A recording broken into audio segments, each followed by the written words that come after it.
Okay అండి. దేవునామానికి మహిమ కలుగును గాక. మనము నిన్నటి దినమున ఆహ్, మనం సంఘం యొక్క క్రియ నేర్చుకుంటున్నాము. సంఘం యొక్క క్రియలో 2 విషయాలు చూసాం. మొట్టమొదటిది సంఘ కూడిక యొక్క ప్రాథమికమైనటువంటి ఉద్దేశ్యం అంటే సంఘ క్షేమాభివృద్ధి అని చూడడం జరిగింది కదండీ! అంతే గదా! మనం సంఘంగా కూడుకోవడంలో ముఖ్య ఉద్దేశ్యం ఏంటి? సంఘ క్షేమాభివృద్ధి. సంఘానికి క్షేమాభివృద్ధి కలిగించాలి. మళ్ళా అందులో వ్యక్తిగత క్షేమాభివృద్ధి, సంస్థ క్షేమాభివృద్ధి, ఆర్గనైజేషన్ క్షేమాభివృద్ధి, ఒక వ్యక్తి యొక్క ఫౌండర్ క్షేమాభివృద్ధి గాదు. సంఘం యొక్క క్షేమాభివృద్ధి. ఇది చాలా ఆమేన్. స్పష్టంగా గుర్తుపెట్టుకోవాల. రెండోది క్షేమాభివృద్ధిని మనం ఎలా సాధిస్తామని చూసామంటే ఈ క్షేమాభివృద్ధి. ఈ క్షేమాభివృద్ధి మనకెలా దొరుకుతుంది? ఎలా సాధ్యమవుతుంది? తమ తమ పని వారి వారి చే చేసినప్పుడే అందరూ. తమ తమ ఓకే. పని సంపూర్తి క్రియల వలన. కాదు. ఇంకా మంచి అంటే మీరు నిన్న నేర్చుకున్నది చెప్పండి. మళ్ళా నేనెందుకు పదే పదే నొక్కి చెప్తున్నాను అంటే, నేను నేర్చుకున్నది మీరు చెప్పలేదనుకోండి, మీరెక్కడో ఉన్నారని అర్థం. మళ్ళా మీ సొంత భావాలు, మీ సొంత ఆలోచనలు, మీ సొంత తలంపులను వదలట్లేదని అర్థం. ఎన్ని చెప్పినా ఒకరినొకడు ఆ! అయ్యా ప్రోత్సహించుకోవడం ఒక్కసారి ద్వారా చెప్పారు చాలు. థాంక్ యూ అండి. మిగతా వాళ్ళకి గూడా అవకాశం ఇద్దాము. ఒకరిద్దరు ఒక్కటే. ఎవరైనా ఒకసారి జవాబు చెప్తే సంతోషం. మేము గ్రహిస్తున్నాం. అంటే మేము రికార్డ్ చేసుకుంటున్నాం మిమ్మల్ని. మర్చిపోవట్లేదు. ఒకరినొకరు బుద్ధి చెప్పుకోవడం, ఒకరినొకరు ఓకే. ప్రోత్సహించుకోవడం. ఓకే. ప్రతి ఒక్కరు పని చేసినప్పుడు. ప్రతి ఒక్కరు వెరీ గుడ్ అండి. చూడండి ఇప్పుడు ముగ్గురు జెప్పారు. 3 రకాలుగా అన్నీ ఒకటే ఆన్సర్ అది. ప్రతి ఒక్కరు పని చేయట, ఒకరినొకరు బుద్ధి చెప్తున్నా, ఒకరినొకడు అది అంటున్నా. అంటే మనం విన్నది, మీరు నేర్చుకున్నది జెప్పండి. ఎందుకంటే మళ్ళా ఇప్పుడు నేను ఇంత ప్రయాసపడి ఇంత చేసింది మీనింగ్‌లెస్ అవుతది. మీరు మళ్ళా సొంత అభిప్రాయాలను వెల్లడిపరిచినప్పుడు. మనకు తెలుసు కొన్ని మాటలు బైబిల్‌లో చాలా ప్రమాదకరమైన హెచ్చరికలున్నాయి. నేనిప్పుడు గుర్తు చేయదలుచుకోలేదు. మనం జ్ఞానులము. జ్ఞానంలో ఎదుగుతూనే ఉండాలా. మనం ఎప్పుడు గూడా గుర్తుపెట్టుకోండి. ఒక ప్రశ్న అడిగితే నేర్చుకున్నది వాక్యానుసారమైన జవాబు చెప్పడానికి మనం ప్రయత్నం చేద్దాం. యెస్. క్షేమాభివృద్ధి ఎప్పుడు కలుగుతుంది అనంటే ప్రతి ఒక్కడు పని చేసినప్పుడు, ప్రతి ఒక్క వ్యక్తి పని చేసినప్పుడు, ప్రతి అవయవం పని చేసినప్పుడే శరీరం అభివృద్ధి చెందుతుంది. మీకెంత మంచి పోలిక శరీరం అనే పోలిక ఇవ్వబడింది కదా! శరీరంలో ప్రతి అవయవం పనిచేస్తేనే శరీరం ఆరోగ్యంగా ఉంటుంది. ఒక అవయవం పనిచేసి మరొక అవయవం సరిగ్గా పనిచేయలేదంటే అది అనారోగ్యంగా ఉన్నట్టే గదా! అక్కడ సఫర్ అవుతది గదా! అక్కడ పెయిన్ ఉంటుంది కదా! కాబట్టి ఇవన్నీ మీరు గ్రహించాలి. ఇవన్నీ దృష్టిలో పెట్టుకోవాల. సో, ప్రతి అవయవం పనిచేయాలి. నిన్న చూసాం. ఒకరినొకడు బుద్ధి చెప్పుకొనుట, ఒకరినొకడు హెచ్చరించుకొనుట, ఒకరినొకడు పురికొల్పుకొనుట, ఒకరినొకడు ప్రేమించుకొనుట, ఒకరినొకడు క్షమించుకొనుట, ఒకరినొకడు బలపరుచుకుంటా, ఒకరినొకడు ఘనత విషయంలో గొప్పగా ఎంచుకొనుట. ఎన్ని ఉన్నాయి చూడండి. ఒకరినొకడు క్షమించుకొనుట, ఒకడి భారములో ఒకడు భరించుట, ఒకరినొకడు సరిచేసుకొనుట, ఒకడు ప్రార్థన చేయుట, ఒకరినొకడు పాపం నుండి మళ్లించుట. ఎన్ని మాటలున్నాయి చూడండి ఇలాగ. అవునా? ఒకడు తప్పు చేస్తే మరొకడు పాపం నుంచి మళ్లించాల. ఒకడు ఏదైనా తప్పిదంలో చిక్కుకుంటే మరొకడు ఆత్మ ప్రతి సహోదరుని మంచి సాత్వికమైన మనసుతో మంచి దారికి తీసుకొని రావాలి. ఇలాగ ఒక్కొక్కడినొకడు హెచ్చరించుకుంటూ, ఒకరినొకడు బుద్ధి ఎన్ని మాటలున్నాయి చూడండి. ఇవన్నీ బైబిల్ ఎక్కడ గూడా నేను జేస్తాను, ఒక్కడే అందరికి చేయాలి, అందరూ కలిసి ఒక్కనికి చేయాలనే సేవ కనిపించదు. ఒకరినొకడు అనే సంఘములో అలాంటి పరిస్థితి మనం నెలకొల్పబడాల. అంటే ఇప్పుడు వారాంతంలో వారం మధ్యలో ఎవరైనా తప్పు చేస్తే ఇప్పుడు నాయకుడొచ్చేంత వరకు ఎదురు చూసి అతను బుద్ధి చెప్పకుండా ఆ పాపంలో అలాగే కొనసాగించనియాలంటారా అయితే మీరు? దేవుడు అలా కోరుకుంటున్నాడా? లేదు. కాదండి. హ్మ్. నో. నో. జ్ఞానవంతులు ఎవరైనా చెప్పొచ్చు బుద్ధిమంతులు. సో, కొన్ని సార్లు ఇప్పుడు మోసెస్ లాంటి నాయకుడు పాపం జరుగుతున్నప్పుడు మౌనంగా ఉంటే, ఫినెహాస్ లాంటి వ్యక్తి వచ్చి ఈట దూశాడంట. అవునా?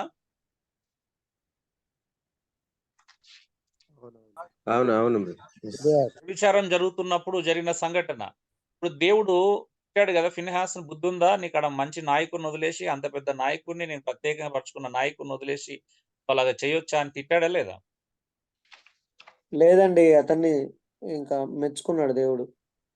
మెచ్చుకున్నాడు. నా మనసులో ఏదైతే ఉందో అదే నువ్వు చేశావు. నేను చేయాలనుకున్నది నువ్వు చేశావు. అంటే ఆత్మ పరితాపం అనేది ఒక వ్యక్తికి ఆ దుఃఖం కలగాలి. ఒక వ్యక్తి తప్పు చేసినప్పుడు, సంఘం తప్పుదోవ పడుతున్నప్పుడు, ఆ బాధ మనకు అనుభవించాలి. అందుకే ఆ ఒక్కడినొకడు ఎందుకు అన్ని సార్లు చెప్పాడు బుద్ధి చెప్పుకోవాలి, హెచ్చరించుకోవాలా? హెబ్రీ 3:13 చూడండి. నేడు అనబడు సమయం ఉండగానే కదా!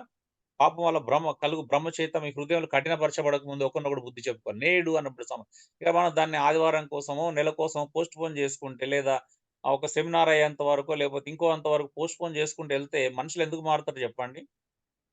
అవునా? ఇంకా పాపములు పాతుకుపోతారు ఇంకా. పాతుకుపోతారు. ఇంకా వాత వేయబడని మనస్సాక్షి పెరుగుతది. అవునా? అదే చెప్తున్నాడు గదా! ఒకసారి మనం ఈ రోజు తప్పు చేస్తే ఈ రోజు గద్దించకపోతే అది పాపం వల్ల కలుగు భ్రమ చేత అక్కడే ఉండిపోతారు గదా! అప్పుడు. కొంతమంది నేను కూడా నాకు ఆశ్చర్యం అనిపిస్తది. నాకు అన్న తప్పు చేసినప్పుడు వెంటనే అనొద్దన్న వాళ్ళు హర్ట్ అవుతారన్న. మనం 2 రోజులు ఆగి సరి చేద్దాం అంటారు. అరే 2 రోజులు ఆగినాక సరి చేయడానికి ఏముంటది చెప్పండి? ఇది ఎలా ఉందంటే వ్యాధి వచ్చినప్పుడు మనం రోగం ఉన్నప్పుడే మందేయొద్దు. కొంచెం రోగం తగ్గిన తర్వాత మందేయాలంటున్నారు ఎవరైనా గాని. నిజమేనా? ముదిరితే రోగం మనుషులు ముదిరినాక మందేయాల. వెంటనే ఎయొద్దు. రోగం రాగానే ఎయొద్దు. అది ఎంతవరకు ముదురుతో చూద్దాం. ముదిరిన తర్వాత ఏద్దాం అంటున్నారు అందరూ. అది చాలా ఇంకా డేంజర్ కదండి. అంటే కొంతమంది ఎందుకు సలహాలు ఇస్తారో కూడా నాకు అర్థం కాదు. నా పని కూడా నన్ను చేసుకునివ్వని సలహాలు నేను వింటాను అప్పుడప్పుడు. మనుషుల సంతోష పెట్టేవారు వారు. ఏమంటారు ఒకసారి ఆలోచించండి ఇవన్నీ గూడాను. అందుకే ఒకరినొకడు అవన్నీ చూడాలి. అది అప్పుడు క్షేమాభివృద్ధి. ఎఫెసీ 4:16 కూడా చూసాం గదా! ఆయన శిరస్సు అయినాడు. ఆయనలో సర్వ శరీరం చక్కగా అమర్చబడి తనలోనున్న ప్రతి అవయవం తన తన పరిమాణం చొప్పున పని చేయుచుండగా ప్రతి కీలు వలన కలిగిన బలము చేత అతకబడి యందు క్షేమాభివృద్ధి కలుగునట్లు శరీరమునకు వృద్ధి కలగజేసుకొనుచున్నది అంట. అది జరగాలి గదా! ప్రతి అవయవం పనిచేయాలి. తన పరిమాణం చొప్పున పనిచేయాలి. ప్రతి అవయవం ఉంటుంది. అవయవానికి పని ఉంటుంది. పని మాత్రమే గాదు, పరిమాణం గూడా ఉంటుంది. అంటే కొలత ఎంతిస్తే అంతే చేయాలి. ఎక్కువ చేయొద్దు. కొంతమంది ఎక్కువ చేస్తారు. కొంతమంది మొత్తానికి చేయరు. ఏంటి పరిస్థితి మనం ఆలోచించాలి. అవునా? కొంతమంది తలకు మించిన పని చేస్తారు. కొంతమంది ఉన్న పని గూడా చేయరు. కొంతమంది అసలు పనే చేయరు. అలా ఉంది. ఎంతిస్తే అంతే చేయాలా. ఎక్కువ చేయకూడదు. హ్మ్. సో, అదే అండి. చాలా విషయాలు మనం అలా చూసుకుంటూ వచ్చాము. తర్వాత నిన్న కొంతమంది పండితుల అభిప్రాయాలు గూడా చూస్తున్నాము. ఆదిమ అపోస్తల కాలం సంఘం ఎలా ఉండే? ఎలా ఒక గృహంలో కూడుకున్నారు? ఎంత ఉత్సాహంగా పాల్గొన్నారు? ప్రేమ, ఐకమత్యములు ఎలా వాళ్ళు కనబరుచుకున్నారు? ఇలాగ చాలా విషయాలు మనం చూసుకుంటూ వచ్చాం. మరికొన్ని వారి యొక్క ఆలోచనలు గూడా చూద్దాం. చూడండి 'రాబర్ట్ బ్యాంక్స్' అనేటువంటి 'ది చర్చ్ కమ్స్ హోమ్' అని తన పుస్తకంలో ఇట్లా రాసిండు. చర్చ్ కమ్స్ హోమ్ ఎక్కడ? సంఘం ఎక్కడుందండి? ఇంట్లో. ఈ ఉత్తరంలో తెలుపబడుచున్న వివరం మొదటి శతాబ్దం మత సంబంధమైన గుంపులతో పోల్చబడినప్పుడు ఇది ఆది క్రైస్తవ కూడికల విశిష్టమైన స్వభావమై ఉన్నది. పవిత్రం చేయబడిన లేక ప్రత్యేక స్థలంలో వాళ్ళు ఎప్పుడు కూడా కలుసుకోలేదండి. రోజు మనం మందిర ప్రతిష్టాపన, మందిర ప్రతిష్ట అంటే అసలు బైబిల్ సంబంధం లేనటువంటి లేదా ఇప్పుడు కొత్త నిబంధనకు సంబంధం లేనటువంటి ప్రత్యేకమైనటువంటి పదాలను వినియోగిస్తున్నాం కదా! పరిశుద్ధ పదాలు. అవునా? అంత పరిశుద్ధ పదాలు లేవన్నట్టుగా ఏంటిదండి మందిర ప్రతిష్టాపన మందిరాలను దేవుడు ఇక కొత్త నిబంధనలో స్థలాలను ప్రతిష్ఠించాడు. కేవలం మనుషులనే ప్రతిష్ఠిస్తాడు. అవునా? అవును. ఆమేన్. Yes. సో ఇప్పటికి కూడా ఆమేన్. దేవుడు ఆమేన్. కొత్త అవునండి. నిబంధనలో దేవుడు మనుషులను అభిషేకిస్తా ఉంటాడు. మనుషులను ప్రతిష్ఠిస్తా ఉంటాడు. కానీ చాలా మంది మళ్ళీ స్థలాల దగ్గరికెళ్ళి కుర్చీని ప్రతిష్ఠిస్తాం. కుర్చీ ప్రతిష్ఠించడం అన్ని ప్రతిష్టలుగా అయిపోయినాయి. అవునా? ఏంటిదంటే అసలు ఏం చేస్తున్నామో మనకు అర్థమవుతుందా? జీవం కలిగిన దేవుని చేతిలో పడితే ఎంత భయంకరంగా ఉంటది. ఏమేం తప్పులు చేస్తున్నాం? అంటే అందుకే ఆడ ప్రత్యేకమైన స్థలాలు లేవండి. అంటే అంటే ప్రత్యేక స్థలాలు అంటే ఒక ఇంట్లో కలుసుకున్నారు. స్థలాలకు వాళ్ళు ఎప్పుడు ప్రాధాన్యత ఇవ్వలేదు. ఈరోజు నేనేమంటున్నానంటే మనం ఒక స్థలాన్ని కలిగి ఉండడం తప్పు కాదు. నేను మరలా చెప్తున్నాను. మీరు తప్పుగా అర్థం చేసుకోవద్దు. మనం స్థలం కలిగి ఉండడం తప్పు కాదు కానీ ఆ స్థలానికి ఒక ప్రత్యేకమైన ప్రాధాన్యత ఇవ్వడం. స్థలానికి పరిశుద్ధ స్థలం అని పేరు పెట్టడం. ఇది దేవుడిని ప్రతిష్ఠించడం అని చెప్పడం. అది దేవుని చిత్తంలో ఉందని చెప్పడం. దేవుడు ప్రణాళిక ఇది కట్టడం అని. దేవుడే నన్ను ప్రేరేపించాడు. అంతా దేవుని మహా అద్భుతమైన కృప. ఆనాడు యెరూషలేం మందిరం కట్టమన్నట్టు నన్ను ఇది కట్టమన్నాడని. ఇలాంటి ప్రత్యేకతలు ఆపాదించకూడదు. అవునా అండి? అయ్యా సారీ ఒక మాట దానికి ప్రాధాన్యత ఇవ్వద్దు. మీరు అయ్యగారు సంపత్ అయ్యగారు ఒక పేపర్ దాటి వెళ్తున్నారు కదా! ఇప్పుడు మరి అలెక్స్ రాట్రీ ది న్యూ టెస్ట్‌మెంట్ అది ఆర్డర్ ఫర్ చదువుకున్నామండి. నిన్నటి చదువుకున్నాం అది నేను. నిన్న అయిపోయిందయ్యా పేపర్ అయ్యా? అయిపోయిందండి. అది చదువుకున్నాం. చూడండి. దాని సభ్యులలో ఒకరి గృహము సందర్భమై ఉండినది. అంటే అక్కడ ఉన్నటువంటి 10 మందిలోనో, 20 మందిలోనో ఏదో ఒక గృహము మిగతా 15, 20 మందికి ఆతిథ్యం ఇచ్చేది. వాళ్ళే ఆళ్ళని ఆహ్వానించేవాళ్ళు. అది తన దృష్టికోణములో ఒక పవిత్రమైన పాఠ్యభాగం లేక ఆచారకండ పరిచర్య చుట్టూ కేంద్రీకరించలేదు. దాని స్థితికి గల హేతువు ఎక్కువగా పంచుకొనబడిన దేవుని కృపను దాని ప్రత్యేక కృపావరంతో పంచుకుంటే ఉన్నది. దృష్టి ఎప్పుడు కూడాను ఏదో ఒక పాఠ్యభాగం చదువుకోవాలా, ఒక లేఖనం చదువుకొని ఏదో చెయ్యాలా, ఒక మొత్తానికైతే తూతు మంత్రంగా ఏదో చేయాలనే దృష్టి లేదు వాళ్ళకి. వారికున్నటువంటి వరాలను, వారికున్నటువంటి కృపను ఇలా పంచుకోవాలని చూసేవాళ్ళు. సంఘంలో ఉన్నటువంటి బీదవారి పట్ల వాళ్ళ కరుణ, ప్రేమను ఎలా చూపించాలి అనుకునేవాళ్ళు. మీకు తెలుసా? ఆదివారం వాళ్ళు చందా పోగు చేసి అక్కడ ఉన్న బీదవాళ్ళకి పంచిపెట్టేవాళ్ళు. తెలుసా మీకు ఈ విషయం? చూద్దాం అవన్నీ కూడా ముందు ముందు లేఖనాలు మీకు చూపిస్తాను. అవి బైబిల్‌లో ఉందా లేదా అనేది. సో, అలాగా ఎంతో అద్భుతమైనటువంటి ప్రేమను పంచుకునేవాళ్ళు. మీరు చూడండి అపోస్తలుల కార్యాలు 2 అధ్యాయంలో గాని, 4 అధ్యాయంలో గాని ఆనాడంటే వాళ్ళు చిరాస్తులు, స్థిరాస్తులు అమ్మి వారి అక్కరకొలది పంచిపెట్టుకున్నారంట. నిష్కపటమైన హృదయముతోను, ప్రేమతోను ఆహారం పుచ్చుకున్నారంట. మరి ఉన్నాయా ఇవన్నీ? ఎంత ప్రేమ ఉందా మన దగ్గర?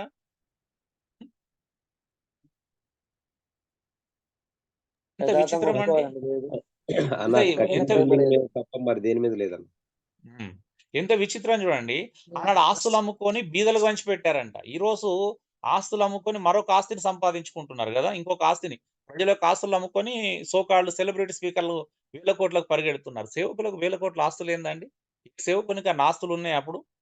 ఉన్నది అనంటే దాన్ని ఒక పర్పస్ అంతేగాని ఉన్నదాన్ని ఇట్లా మంచిగా వాడుకోవాలని చూడాలి గానీ, ఇంకా దానికి యాడ్ ఆన్ చేసుకుంటూ సంపాదన మీద పడిపోయేటువంటి విచిత్రమైనటువంటి స్థితి మనం ఇక్కడే చూస్తాం.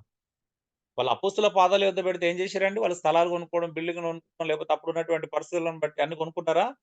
అన్ని బీదలకు అక్కరలో ఉన్నవారికి పంచిపెట్టారా?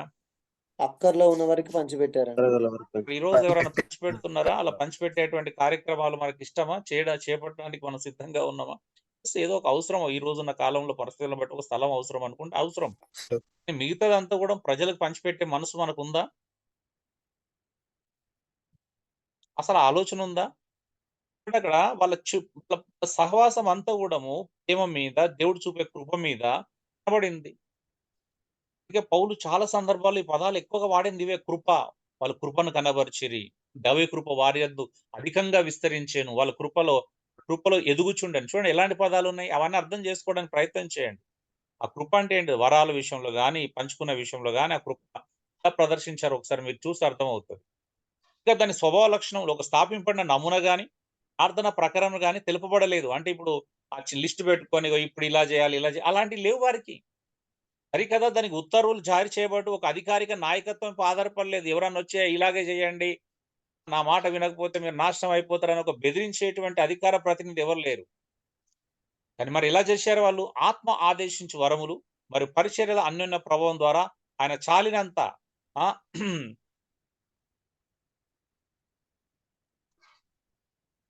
సో, ఒక్క నిమిషం అండి. సో, చాలినంత అదుపును అభ్యసించే వాళ్ళని ఆపేక్షించబడెను. వాళ్ళు పరిశుద్ధాత్మ కంట్రోల్‌లో ఉన్నారు. అందుకే పదే పదే కొత్త నిబంధనలు కూడా అపోస్తులు ఆత్మ యొక్క ఆధీనంలో ఉండాలి. ఆత్మ యొక్క కంట్రోల్‌లో ఉండాలి. ఆత్మ చెప్పినట్టు చేయండి. ఆత్మను అనుసరించండి. ఆత్మ చేత ఇవన్నీ మనకసలు అవసరమే లేదు ఈరోజు. నిజమా కాదండి? అవునయ్యా. ఆత్మ నడిపింపును అసలు పక్కన పెట్టేసుకున్నాం. ఆల్రెడీ మనం ఒక సిస్టానికి అలవాటు పడిపోయినాం. ఇంకా ఆత్మ నడిపింపు ఏమున్నది అందులో? నోటికి Yes. ఏదొస్తే అదే మనం చేయాలనుకున్నది చేయడం. ఆల్రెడీ ఉన్న పద్ధతినే ఫాలో అవ్వడం అనే పరిస్థితికొచ్చేసినాం. కొంతమంది ఆత్మ నడిపింపు అంటే ఎగరడం, గెంతడం దగ్గర ఆపేశారు దాన్ని. ఒక దగ్గర ఆపేశారు. అదెక్కడుందండి? ఎగరడం, గెంతడం ఆత్మ నడిపింపని? ప్రభావము, దాని యొక్క ఇన్‌ఫ్లూయన్స్ అనేది ప్రజల మీద పడ్డది వాళ్ళ ఆత్మ నడిపింపుతో చేసినప్పుడు. ఇతరులకు మేలుకరంగా, క్షేమాభివృద్ధికరంగా ఉన్నది. అందుకే కలిసి ఉండుట మరి ఒకరికొకరు పరస్పరం ఆత్మపై ఆధారపడుచు క్రీస్తు శరీరం వలె మాటతోను, క్రియతోను చూపించడం ద్వారా అందరిలోనూ ఆత్మోన్నతి కలుగజేయట దానికి గురి అయి ఉన్నది. ఇక్కడ ఆత్మోన్నతి అనేది మనం తెలుగులో ట్రాన్స్‌లేషన్ అంటే క్షేమాభివృద్ధి, ఆత్మీయ అభివృద్ధి. ఆత్మీయ క్షేమాభివృద్ధి కొరకు వాళ్ళు ప్రయాసపడ్డట్టుగా మనం చూస్తా ఉన్నాం. గురి లక్ష్యం ఒకటే క్రీస్తులాగా మారాలి. క్రీస్తులాగా ఎదగాలి. క్రీస్తులాగా జీవించాల. హ్మ్. నా గురి కూడా మాదే. నేను ఎవరి కోసమన్నా ప్రార్థన చేస్తే అవే చేస్తాను. ప్రభా నాకు అప్పగించబడిన వాళ్ళందరిని క్రీస్తులాగా మారడమే గురి. క్రీస్తులాగా మార్చడమే గురి. నా ప్రార్థన కూడా మాదే. నా రెండో పాట మీరు వినుంటారు గదా! ఆమేన్. ఆమేన్. యెస్.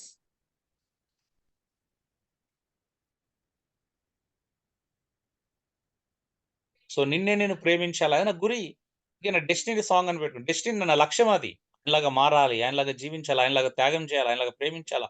ఆయనలాగా క్షమించాలి. అది కదా మన గురి. అవునా? సో, సంఘంగా కూడుకున్నప్పుడు క్రీస్తులాగా మారటానికి ప్రయత్నం చేయకపోతే అది ప్రయోజనం లేదు. అది జరగాలి అనంటే ప్రతి మనిషి, ప్రతి వ్యక్తి, ప్రతి అవయవం పనిచేయాలి. ప్రతి అవయవం అలాగా మారటానికి ప్రోత్సహించాల. దాన్ని ఇంకా ఇట్లు చెప్పుచున్నాడు.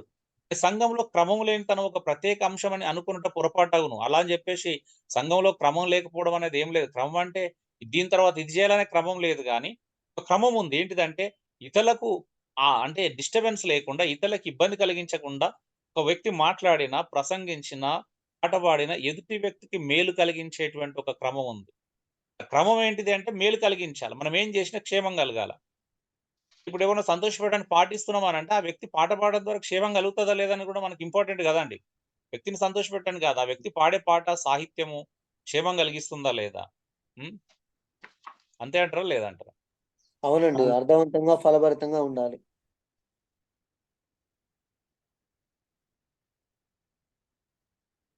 సో, ఈ విషయం మీరు చూడొచ్చు. కొరంథీలో పౌలు ప్రతిస్పందన తన సంఘములకు ఇచ్చిన వాటి వల్ల సాధారణ నియమ సూత్రములకు అనుకూలమై ఉండినది. పౌలేమి అంటే సాధారణ సూత్రములు అవేంటిదంటే ఒకరి తర్వాత ఒకరు అనేది సాధారణ సూత్రం. అవునా? ఎందుకోసం అది? క్షేమాభివృద్ధి అంటాడు. సమస్తం సరే, ఇవన్నీ చేస్తున్నారా? మంచిదే చేయండి. పౌలు వాటిని ఆటంకపరచట్లేదు. కానీ ఏమంటున్నాడు? సరే, సమస్తమును క్షేమాభివృద్ధి కలుగుటకై జరగనీయుడు. అంటే ఒకరి తర్వాత ఒకరు చేస్తేనే క్షేమాభివృద్ధి. అల్లరి రేపకండి. గలిబిలి చేయకండి. హ్మ్. నేను కొత్తగా ప్రభువులోకొచ్చిన తర్వాత మా సంఘంలో ఒక ఆమె మేమున్నది భయంకరమైన ఏరియా. నేను పుట్టి పెరిగిన ఏరియా అది. మా ఏరియా. నా ఫ్రెండ్ సర్కిల్ దాదాపుగా 100, 150 మంది ఉంటారు అక్కడ సరౌండింగ్స్. అంటే నా క్లాస్‌మేట్ బ్యాచ్ వేరే ఉంటుంది. నా ఏరియా బ్యాచ్ గ్యాంగ్ వేరే ఉంటుంది. వినాయక చవితి బ్యాచ్ అంటే మేమందరం వినాయకుడిని పెట్టే ఆ బ్యాచ్ వేరే ఉంటుంది. అలా 3 బ్యాచులు నాకు. అందులోకెళ్ళి నేను ఒక్కడినే ప్రభువుని తెలుసుకున్నాను కొత్తగా. ఆ టైంలో నేను సంఘానికి చర్చికెళ్తే పైన కింద వాళ్ళు ఉండేవాళ్ళు. పైన ఓనర్ పర్మిషన్ తీసుకొని ఒక 3 ఫూట్ల హైట్‌లో పిల్లర్ లేపుకొని దాని మీద బోల్ట్ ఫిల్ చేసి ఇట్లా అంటే ఐరన్ పిల్లర్స్ ఏసుకొని రేకులేసుకున్నారు. సరే అది పెద్ద విషయం అక్కడ. ప్రాబ్లమ్ ఏంటి అనంటే ఏం జరిగింది అనంటే నేను కొత్తగా ఎళ్తున్నాను. ఒక ఆమె భాషలతో మాట్లాడుతుందండి మధ్యలో కూర్చొని. మాట్లాడుతుంటే ఈయన మైక్ తీసుకెళ్ళి పెట్టాడక్కడ. నాకెందుకో అర్థం కాలేదు. నేను అప్పటికే బైబిల్ చదువుతున్న కొత్త నిబంధన. నేను కొన్ని రోజులకి వచ్చినాక అడిగాను. అయ్యా! బ్రదర్ అంటే అన్న అది చేయకండి. బయట డిస్టర్బెన్స్ అవుతుంది. మా ఫ్రెండ్స్ వింటే అనవసరంగా ఇక్కడికొచ్చి మా సహవాసాన్ని డిస్టర్బ్ చేస్తారు. అన్యులను రెచ్చగొట్టాల్సిన అవసరం మనకు లేదు. అది లోపల జరిగేటువంటి పని. అవునా గదండీ! చెప్పినా నేను. చెబితే దానికి ఆయన సీరియస్ అయిపోయి "నీకు తెలవదు పో. మన దగ్గర పవర్ ఉందని, శక్తి ఉందని జనాలకు తెలియాలా? ఆ! మా ఓనర్ మంచోడు. మా ఓనర్ ఏమనడు. అది ఇది" అని చెప్పేసి అని అన్నాడు. హ్మ్. నిజంగా చెప్పాను. మళ్ళీ చెప్పాను. మనము చుట్టుపక్కలకు సువార్తకు ఆటంకం అవుతున్నాం. నేను నా ఫ్రెండ్స్ దగ్గర గాస్పెల్ చెప్పడానికెళ్తే వాళ్ళందరూ నన్ను "ఏంట్రా మీ అల్లరేందిరా ఆదివారం పూట? ఏందా బడబడబడ ఏందిరా అవన్నీ దయ్యాలు వల్లించినట్టు ఏదో మంత్రాలు వల్లిస్తున్నారు ఏంట్రా?" అని అడుగుతారు. వాళ్ళకి తెలవదు గదా! సో, నేను చెప్పడానికి ట్రై చేస్తూనే ఉన్నాను. నిజంగా వాళ్ళేం జేషిర్రు అంటే ఓనర్ కంప్లెయింట్ జేసి మూట, గిన్నెలు అన్నీ బయట విసిరేసే పరిస్థితి తెచ్చుకున్నాం. ఇట్లా చాలా మంది జేస్తున్నారు. అవునా? నిజంగా ఇప్పుడు లోపలనే క్షేమాభివృద్ధి కలగనప్పుడు అసలు మనము నిజంగా దానివల్ల ఉపయోగం ఏంటి చెప్పండి? ఇప్పుడు అలా బయటకి పెట్టడం ద్వారా నిజంగా చెప్పండి. అది వాక్య విరుద్ధమా అల్లరి. కాదా ఇప్పుడు? హ్మ్. అల్లరి చేయడమే. వాక్య అవును. విరుద్ధం. విరోధం. భాషలనేటివి వ్యక్తిగత క్షేమాభివృద్ధి మాత్రమే కలిగిస్తే అర్థం చెప్తేనే నలుగురికి 10 మందికి క్షేమాభివృద్ధి కలుగుతదని బైబిల్ అంతా పౌలు 14 అధ్యాయం అంత వివరంగా రాసిన తర్వాత గూడా మీరుతామండి ఒక అధ్యాయాన్ని మీరి మన ఇష్టానుసారంగా ప్రవర్తించడం. మళ్ళీ దాన్ని గూడా తన అడ్వాంటేజ్‌గా మార్చుకున్నాడు. ఏమన్నాడో తెలుసా? నేను దేవుని కోసం శ్రమలు అనుభవిస్తున్నాను, వెలివేయబడ్డాను, ఖాళీ చేయించబడ్డాను మరొక దగ్గర సాక్ష్యం. నిజమేగా ఎట్లుంటది చెప్పండి ఇప్పుడు? మూర్ఖత. మూర్ఖత. ఇప్పుడు మూర్ఖత్వం. మూర్ఖత కాదండి. అంటే నాకు తెలిసి అవును. తప్పుగా అనుకోవద్దు. నాకు తెలిసి ప్రపంచంలో పాస్టర్‌ల కంటే తెలివి అంటే ఎవరికి ఉండదేమో బహుశా. వీళ్ళనందరిని ఎమ్మెల్యే పదవిలో కూర్చుండబెట్టి, రాజకీయంలో కూర్చుండబెడితే 5 సంవత్సరాల్లో దేశాన్ని అమ్మేస్తారు. నాకు తెలిసి 5 సంవత్సరాలు కూడా పట్టదు. 2 సంవత్సరాల్లో మొత్తం దేశాన్ని అమ్మేస్తారేమో. తప్పుగా అట్లా అనుకోకండి. పిలవద్దు. మరి అట్లాంటోళ్ళని చూసినా నేను. అట్లాంటి మేధావులను చూశాను. ఉన్నారండి. వాస్తవం అది ఉన్నారు. చాలా గిమ్మిని మంది ఉన్నారు. బమ్మిని చేయడంలో టాప్ అండి. ప్రతి దాన్ని వాళ్ళకి అనుకూలంగా మలుచుకోవడంలో వాళ్ళకి వాళ్ళే సాటి అన్నట్టుంటారు. మిమ్మల్ని గురించి అనట్లేదు. నా అనుభవాలు చెప్తున్నాను. తప్పుగా అనుకోను. చెప్పాను కదా! నేను పాస్టర్‌ల మధ్యలోనే నాకు 200 మంది పాస్టర్‌ల మధ్యలోనే నా జీవితం స్టార్ట్ అయింది. 100, 150 దాదాపు 50, 70 జాగ్రత్తగా తెలుసు. ఎందుకంటే మా మా దగ్గరనే అన్ని పాస్టర్‌ల కాన్ఫరెన్స్‌లు జరగడం, ఆ సంస్థ తరపున వాళ్ళ జీతాల కోసం ప్రతి నెల మా దగ్గర రావడం, వాళ్ళ దగ్గర చిన్న బర్త్‌డే ప్రోగ్రామ్ అయినా, మ్యారేజ్ డే సెలబ్రేషన్ అయినా సేమ్ మమ్మల్ని పిలవడం అక్కడికి. ఎందుకంటే మావోడు హెడ్ కాబట్టి అలా జరిగేది. సో, అంటే క్షేమాభివృద్ధి ఎలా కలుగుతది? క్రమం ఉండాలి. ఒకరి తర్వాత ఒకరు మాట్లాడినా, ఒకరి తర్వాత ఒకరు మాట్లాడాలి. పాడినా ఒకరి తర్వాత ఒకరు పాడాలి. వినాలి. ఎదుటి వ్యక్తికి వినకుండా దాని అర్థం కాకుండా క్షేమాభివృద్ధి కలుగుతదా అండి? కలగదండి, కలగదు. కలగదు. సమాధానానికి కర్త దేవుడు, అల్లరి కర్త కాదు. మీటింగ్‌లో కూడా అలాగే చేస్తారు. గోదరికానికి ఒకసారి ఓపెనర్ మీటింగ్ పిలిచి వెళ్ళాను. నా పక్కన ఇంకొక ఆయన వచ్చాడు. ఇంకో నాకు పరిచయస్తుడే. ఇద్దరం కలిసి వెళ్ళాము. అది అది డిగ్రీ కాలేజ్ గ్రౌండ్స్ అండి బస్ స్టాండ్ దగ్గర. మైక్ తీసుకొని బడబడ భాషలు మాట్లాడుతున్నాడు ప్రార్థన చేయగానే. నేను కూర్చున్న తర్వాత అవసరమా బ్రదర్ అంటే, అన్న అది కాదన్నా మనం అలా మాట్లాడితేనే మన దగ్గర పవర్ ఉందని ఎక్కువ జనాలు వస్తారని అంటున్నాడు. ఎవరు చెప్పారండి భాషల ద్వారా ప్రజలను ఆకర్షించుకోవాలని? బైబిల్‌లో ఉందా అండి భాషల ద్వారా ప్రజలను ఆకర్షించుకోమని? నో. లేదండి, భాషలు విశ్వాసకి వ్యక్తిగతనే. ఇలాగ ఎవ్వరికి నచ్చినట్టు వాళ్ళు అంటే అందరి సొంత జ్ఞానమే. బైబిల్ జ్ఞానం ఎవరి దగ్గర చూడలే. నేను తప్పుగా అనుకోకండి. తక్కువ బైబిల్ జ్ఞానం కలిగినోళ్ళు. అంటే బైబిల్ మాటలను వాళ్ళ సొంత జ్ఞానంగా మలుచుకోవడం. ఇట్లా క్షేమాభివృద్ధి ఎప్పుడు కలుగుతది అప్పుడు? వార్త కూడా అవును. ఆటంకమే గదా! అందుకే క్లుప్తంగా చెప్పాలంటే ఒక స్థానిక సంఘం ఆరాధన కూడుకున్నప్పుడు ఆ విధులను ఎట్లు నిర్వహించవాలనో పౌలు స్పష్టంగా చిత్రీకరించినట్లు తీసుకొనవచ్చును. అలా ఉండడం చేత అది ఈనాడు క్రీస్తు శరీరంగా కూడుకొని ఏ గుంపుకైనా ఒక సవాలుగాను, ప్రేరేపణగాను నిలిచి ఉన్నట్లున్నది. ఈ మొదటి కొరింథీ 14వ అధ్యాయము క్రైస్తవ సంఘాలన్నిటికి అది గొప్ప ఉదాహరణ. ఎందుకంటే అదొకటే ఉంది సంఘంగా కూడుకున్నప్పుడు ఏం చేయాలనేది. ఎందుకంటే ఒక్కొక్క పత్రిక, ఒక్కొక్క సంఘ పత్రిక ఒక ప్రత్యేకమైన అంశాన్ని బోధిస్తది. అందుకే ఇందులో ఉన్నది అందులో ఉండదు, అందులో ఉన్నది ఇందులో ఉండదు. మీరది గమనించాలా. హ్మ్. రోమీయులకు రాసిన పత్రిక మొదలుకొని చివరి పత్రిక వరకు కూడాను ఒక సంఘానికి రాసినప్పుడు ఆ సంఘంలో ఉండే ప్రత్యేకతలు కనిపిస్తాయి. కాబట్టి ఇందులో ఒక్కసారి ఉంది అంటే అందులో అదొక్కటే అక్కడ సమస్య అక్కడ. ఒక్కో దాంట్లో ఒక అద్భుతమైన అంశాన్ని మనం చూడగలుగుతాం. మరి సంఘంగా కూడుకోవడంలో ఉన్నటువంటి సంఘ కూడికకు సంబంధించిన అంశాలు నేర్చుకోవాలంటే కొరింథీ పత్రిక 14వ అధ్యాయం ద్వారా ఇతర అధ్యాయాల ద్వారా మనం చూడగలుగుతాం. సో, కాబట్టి దాన్ని అర్థం చేసుకోవడానికి మనం ప్రయత్నం చేద్దాం. కొన్ని ప్రశ్నలు. ఇప్పుడు సరే ఇదంతా విన్నాం. సంఘంగా కూడుకున్నప్పుడు ఇలా చేయాలి, అలా చేయాలి అని విన్నాం. మరి సంఘంలో ఒక విశ్వాసి గాని, లేదా మీరు నిర్వర్తిస్తున్న పని ఏమిటని మీరు సేవకులుగా మీ సంఘంలో ఉన్నటువంటి వ్యక్తులను అడిగితే మీరేం జేస్తారు? లేదా నేనే మిమ్మల్ని అడిగిననుకోండి, సంఘంలో ఒక్కొక్క విశ్వాసికి నిర్వర్తిస్తున్న పని ఏంటి మీ స్థానిక సంఘాల్లో అని మీతోటి సేవకునిగా లేకపోతే జత పనివాడిని నేను అడిగాననుకోండి, మీరిచ్చే సమాధానం ఏంటప్పుడు? నేనిక్కడ ఒక బైబిల్ క్లాస్ నిర్వహిస్తున్నప్పుడు హైదరాబాద్‌లో ఒక ఫ్యామిలీలో క్లాస్ జరుగుతుంది. ఈవినింగ్ టైమ్‌లో. జరుగుతున్నప్పుడు అక్కడ చాలా మందొచ్చేవాళ్ళు ఫ్యామిలీస్. నేనడిగాను, "మీరు మీ స్థానిక సంఘాల్లో నిర్వర్తిస్తున్న పని ఏంటి?" అని అంటే ఒకాయన వెంటనే లేసి, "బ్రదర్ కూర్చోవడం" అన్నాడు. "పనేముంటదండి కూర్చోవడం తప్పించి ఏం లేదన్నాడు. అంటే నేను నిజం ఆశ్చర్యం అనిపించింది. అది కొద్దిసేపు నవ్వొచ్చింది. నిజమే కొంతమంది అది ఆయన ఆహ్, ఎలా చెప్పినా గూడాను అది వాస్తవం. కొంతమంది కూర్చోవడమే. కూర్చోవడం పనంటారా అండి? యేసయ్య. ఆఫ్‌కోర్స్ అంటే కొంతమంది ఇప్పుడు తినడం కూడా పనే అంటారు. అవునా? అవునండి. అలా ఉంది. తినడం కూడా పనే, కూర్చోవడం కూడా పనే, అలా. ఏం చేస్తున్నావు అంటే, పని చేస్తున్నా అంటే, ఏం పని చేస్తున్నాడు? పడుకొని పని చేస్తున్నా అన్నట్టు. సో, ఏం చెప్తారు చెప్పండి? ఎవరైనా ఈ మాట చెప్పగలిగారు. నాకున్న వరాన్ని ఉపయోగిస్తున్నాను. మా సంఘంలో ఉన్న వ్యక్తులందరూ కూడాను వారికున్న వరాలను ఉపయోగిస్తున్నారు అని చెప్పగలుగుతామా? చెప్పలేమండి. హ్మ్. విశ్వాసిగా సంఘంలో నువ్వు ఎలా క్షేమాభివృద్ధిని కలుగజేస్తున్నావు? అంటే కూర్చొని నేను క్షేమాభివృద్ధి కలుగజేస్తానండి. చెప్పిరనుకో ఎలా ఉంటది? కూర్చుంటే క్షేమాభివృద్ధి ఎలా కలుగుతది? నువ్వు ఒక విశ్వాసిగా సంఘానికి ఎలా క్షేమాభివృద్ధి కలిగిస్తున్నావు అంటే, నేను ప్రతి ఆదివారం క్రమం తప్పకుండా వెళ్లి క్షేమాభివృద్ధిని కలుగజేస్తున్నాను. కరెక్టేనా? కాదండి, కరెక్ట్ కాదది.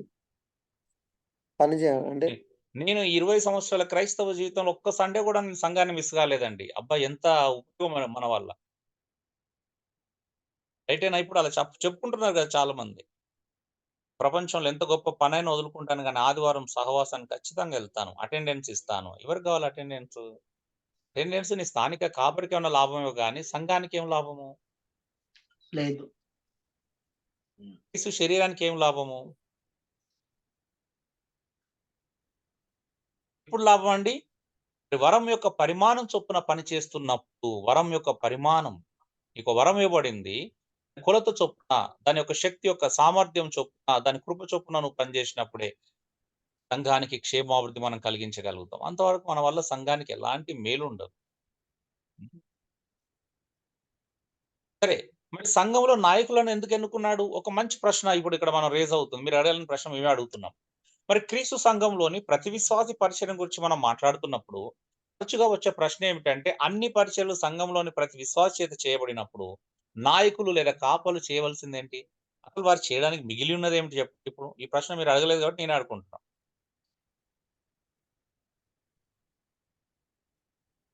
ఇప్పుడు చెప్పండి. మీకొచ్చిందా ఈ డౌటు? దేవుని వాక్యంలో క్రమము అన్ని ఇప్పుడు వచ్చిందన్న. అని నేర్పించాలి కదా, నేర్పించే నాయకుడు ఒక బాధ్యత ఉంది. ఓకే. ఇంకా ఈ ప్రశ్న ఎంతమందికి వచ్చింది? మీరందరూ పరిచర్యలో ఉన్నారు కాబట్టి మీకు ఎక్కువ రావాలా? అరే అదేంటి? విశ్వాస పరిచర్య చేయాలి, ప్రతి అవయవం పరిచర్య చేయాలని చెప్తున్నప్పుడు మరి నాయకులు ఏం చేయాలా? మేమేం చేయాలా? ఒకాయన అన్నాడు డైరెక్ట్ మేము విశ్వాస కాన్ఫరెన్స్ అంటే అయ్యా మేమేం చేయాలి మరి ఈగలు కొట్టుకోవాలని. యేసయ్యా, యేసయ్యా. చెప్పండి మరి.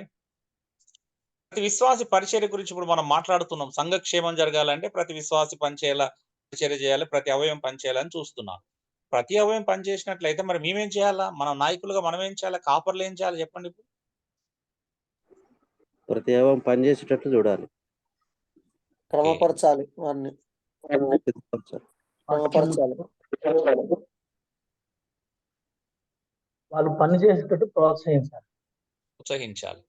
ఇన్సెక్యూరిటీ కాదా? మరి అందరు పని చేస్తే మనకి ఇన్సెక్యూరిటీ అవుతుందా కాదా? భద్రతా భావానికి గురిగామా? అట్లాంటి సంఘ క్షేమాభివృద్ధి కాదు, ఇన్సెట్లు గానే మరి చూస్తారు. మన స్థానిక సంఘాల్లో జరుగుతుంది ఏంటి ప్రెసెంట్ గా? అవునయ్యా, అర్థం అదే కదా. అభద్రతా భావం చాలా మందిలో ఎదిగిపోతాడేమో, నాకు యాంటీగా పెడతాడో అనుకుంటారు. అవునా? ఆలోచించండి. మరి ఎందుకు ఇంత అభద్రతా భావానికి గురవుతున్నారు? అందుకే కదా మీరు మెయిన్ లైన్ ఒకసారి చూడండి. ఈరోజు పరిస్థితి ఏంటి అని అంటే పెద్ద పెద్ద సంఘాల్లో చూడండి, వాళ్ళు ఇంకొకరిని ఎదగనివ్వరు. చివరికి ఆ సంఘాన్ని ఏం చేస్తారంటే వాళ్ళ కొడుకో లేకపోతే కూతురు పెళ్లి చేసి అల్లునికి అప్పగిస్తారు. మీరు కావాలంటే చూడండి ఎవరైనా.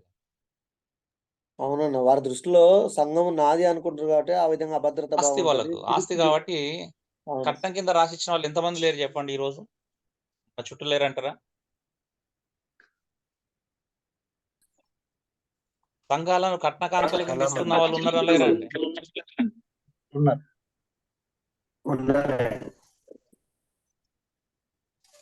సంఘం కూడా వారసత్వం కింద అయిపోయింది. నిజమా కాదా చెప్పండి? వారసత్వ ఆస్తిగా హక్కుగా మారిపోయింది. నిజమా? అసలు బైబిల్ ఎక్కడైనా చూశారండి?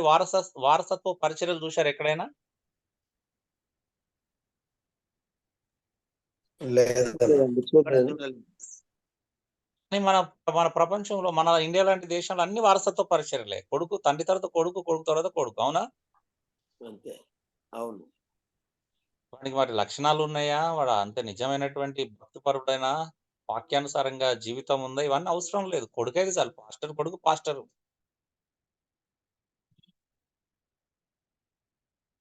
మా దగ్గర ఇంకా చాలా భయంకరమైన విషయాలు చూసాంలేండి. అవి తర్వాత సందర్భాన్ని బట్టి చెప్తాను. నాయకత్వం చూడండి. ఈ ప్రశ్న ఏంటి? దీని అర్థం ఏంటి? ఎఫ్ఎస్‌సి 4:11 మనం 13 చూద్దాం. ఎంత అద్భుతంగా ఉందో. ఏంటిదంటే మరి నాయకులు ఏం చేస్తారంటే చూద్దాం. మనమందరము విశ్వాస విషయంలోను, దేవుని కుమారుని గురించిన జ్ఞాన విషయంలోను ఏకత్వం పొంది మనమందరం అంటే ప్రతి విశ్వాసి, ప్రతి క్రైస్తవుడు యేసుక్రీస్తు దగ్గరికి వస్తున్న జాతి, మతము, కులము ఏ తేడా లేకుండా ప్రతి ఒక్కరంట ఏం కావాలంట? విశ్వాస విషయములోను, రెండోది దేవుని కుమారుని గూర్చిన జ్ఞాన విషయములోను అనగా యేసుక్రీస్తు జ్ఞాన విషయంలోను ఏకత్వం పొందాలంట. ఇప్పుడు చెప్పండి మరి ఇన్ని సంవత్సరాల నుంచి క్రైస్తవంలో ఉన్నాము. విశ్వాస విషయంలో గాని, దేవుని గురించిన జ్ఞాన విషయంలోను ఏకత్వం ఉందా మనకు? లేదండి, చాలా మంది. ఇదే చెప్పాలి. మనం వాక్యం యొక్క ఉద్దేశాన్ని ఇక్కడ బయలుపరుస్తున్నాం మనం. యేసుక్రీస్తు ఇంత ప్రాణం పెట్టి ఆరోహణమైనప్పుడు ఆయన చేసినటువంటి కార్యానికి ఎక్కడన్నా విలువ ఉందా? ఆయన ఇచ్చింది ఎందుకంట? మనమందరము యేసుక్రీస్తు జ్ఞాన విషయంలో ఏకత్వం లేదు ఇప్పుడు ఎవరికీ. అవునా? అర్థం ఏంటిది అవునండి, అవును. ఏకత్వం పొంది అంటే? అర్థం ఏందంటే సంపూర్ణ పురుషుల మగు వరకు. సంపూర్ణ పురుషులు అంటే అక్కడ స్త్రీ అయినా, విశ్వాసి అయినా, ఎవరైనా స్త్రీ అయినా, పురుషుడైనా సంపూర్ణ పురుషుల మగు వరకు అంట. అనగా అర్థమేంటిది సంపూర్ణ పురుషులు అవ్వడం అంటే? అనగా క్రీస్తునకు కలిగిన సంపూర్ణతకు సమానమైన సంపూర్ణత కలవార మగు వరకు ఆయన Yes. ఈలాగు నియమించెను. ఆమేన్. ఏంటిదంట? నాయకుల యొక్క అవసరం ఏంటి? ఇప్పుడు ప్రశ్న వచ్చింది కదా! మరి నాయకుల యొక్క బాధ్యత ఏంటిదంట? వారికి అప్పగించబడినటువంటి ప్రతి విశ్వాసిని యేసుక్రీస్తులాగా మారేంత వరకు పనిచేయాలంట. ప్రయాసపడాలంట. ఎస్ ఎస్ ఇదేనా మన అలా ప్రయాస? అట్లా లేదండి. ఎంతమంది ఇలా ప్రయాసపడుతున్నారు? మీ దృష్టి అదేనా? ఒక వ్యక్తిని యేసుక్రీస్తులాగా మార్చాలి. యేసుక్రీస్తు జ్ఞానం విషయంలోను, విశ్వాసం ఏకత్వంలోకి తీసుకొచ్చి యేసుక్రీస్తు కలిగినటువంటి ఈక్వల్ అంట సమానత. క్రీస్తు ఏ స్థాయిలో ఉన్నాడో క్రీస్తునకు కలిగిన సంపూర్ణత, క్రీస్తు ఎంత సంపూర్ణుడో అదే స్థాయి సంపూర్ణతలోకి నడిపించడం అంటే. ఇప్పుడు ఉందా ఆ సంపూర్ణతలోకి నడిపింపు? అసలు మనకు సత్యమే తెలవదు. బైబిల్ యొక్క సారాంశం తెలవదు. బోధ తెలవదు. తప్పుగా అనుకోకుండా నేను ఇలా అంటున్నందుకు. అంటే తెలుసు గాని మనం అంటే ఏమంటారు కలగురు గంపలాగా చేసేసుకున్నాం. క్లారిటీ లేదని చెప్పడానికి చెప్పాను ఆ మాట. మీకు వాక్యం తెలవదని కాదు. నాకంటే ఎక్కువ తెలుసు మీకు వాక్యాలు. డౌట్ ఉంది నాకు. పొరపాటున నేను చెప్తే మీరే టకటక చదివేస్తారేమో. అంత జ్ఞానం కూడా ఉంటది మీకు. అందులో డౌట్ లేదు. మీ జ్ఞానాన్ని ప్రశ్నించట్లేదు. కానీ ఇక్కడ మన ఉద్దేశ్యం ఏంటి? హ్మ్. ప్రతి స్త్రీ సంఘంలో ఉండే ప్రతి పురుషుడు యేసుక్రీస్తులాగా మారడం అంట. అది నాయకులు చేయాల్సిన పని. అవునా? ఎక్కడైనా అవునయ్యా. చెప్పాడా అండి సంఘాలను నింపుకోండి అని? ఎక్కడ రాయబడలేదయ్యా. క్షేమాభివృద్ధి అని ఉంది మనకు కానీ కావాల్సింది సంఘాలను నింపుకోవడమా? ఉన్న వాళ్ళని క్రీస్తులాగా మార్చడమా మన టార్గెట్? క్రీస్తులాగా ఉన్న మార్చాలి. బూది గంటల వరకు సువార్త ప్రకటించాలి. సో దానికి నాయకుల యొక్క నాయకుల యొక్క లక్ష్యం అది ఉండాలి. అందుకే పౌలన్నాడు మీలో క్రీస్తు స్వారూప్యం ఏర్పడిన నిమిత్తం నేను మరలా ప్రసవ వేదన పడుతున్నాను అన్నాడు. తెస్సలోనిక సంఘంతో. ప్రకటించడమే కాకుండా ప్రసవ వేదన ఉంటేనే దేవుడు మారుస్తాడు అట్లా ఆ సంఘాన్ని కూడా. అది మన బాధ్యత. నాయకులు ఏం చేయాలి ఇంకా చూద్దాం. ఏమనంట పరిశుద్ధులు సంపూర్ణులగునట్లు ఎవరండి? పరిశుద్ధులు సంపూర్ణులాగాలి అంటే ప్రతి విశ్వాసి. పరిశుద్ధులు అంటే ఎవరండి?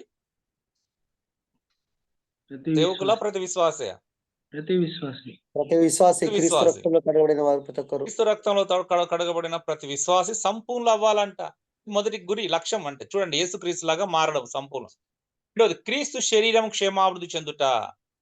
సంఘం అనేది క్రీస్తు శరీరంతో పోల్చబడింది కదా! ఆ శరీరము ఎదుగుతూ ఉండాల. ఆధ్యాత్మికంగా వర్ధిల్లుతూ ఉండాల క్షేమాభివృద్ధి. మూడోది పరిచర్య ధర్మము జరుగుటకును.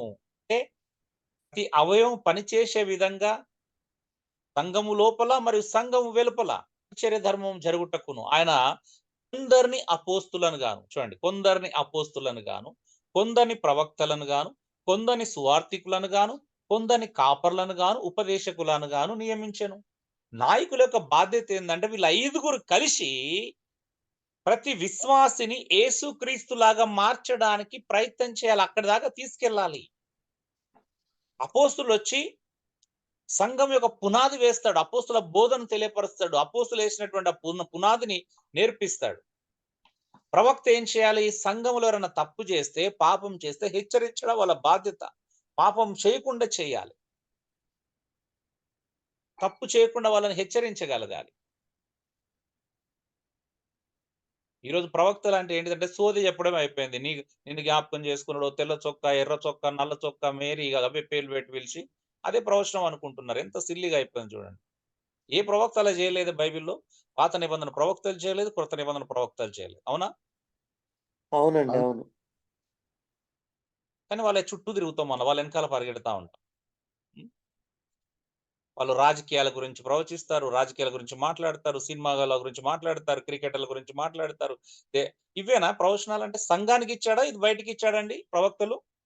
సంఘానికి, సంఘ క్షేమాభివృద్ధికి. సంఘ క్షేమాభివృద్ధి కొరకు క్రీస్తులాగా మారడానికి ఇచ్చాడా? ఈ బయట కథలు చెప్పడానికి ఇచ్చారా? క్రీస్తులాగా మారడానికి సంఘ ఇది క్షేమాభివృద్ధి కొత్త కొరకు. నిబంధన సంఘ ప్రవక్తల యొక్క పని. చూడండి కొందరు సువార్తికులు ఉంటారు కొంతమంది. వాళ్ళ బాధ్యత సువార్త ప్రకటించడం.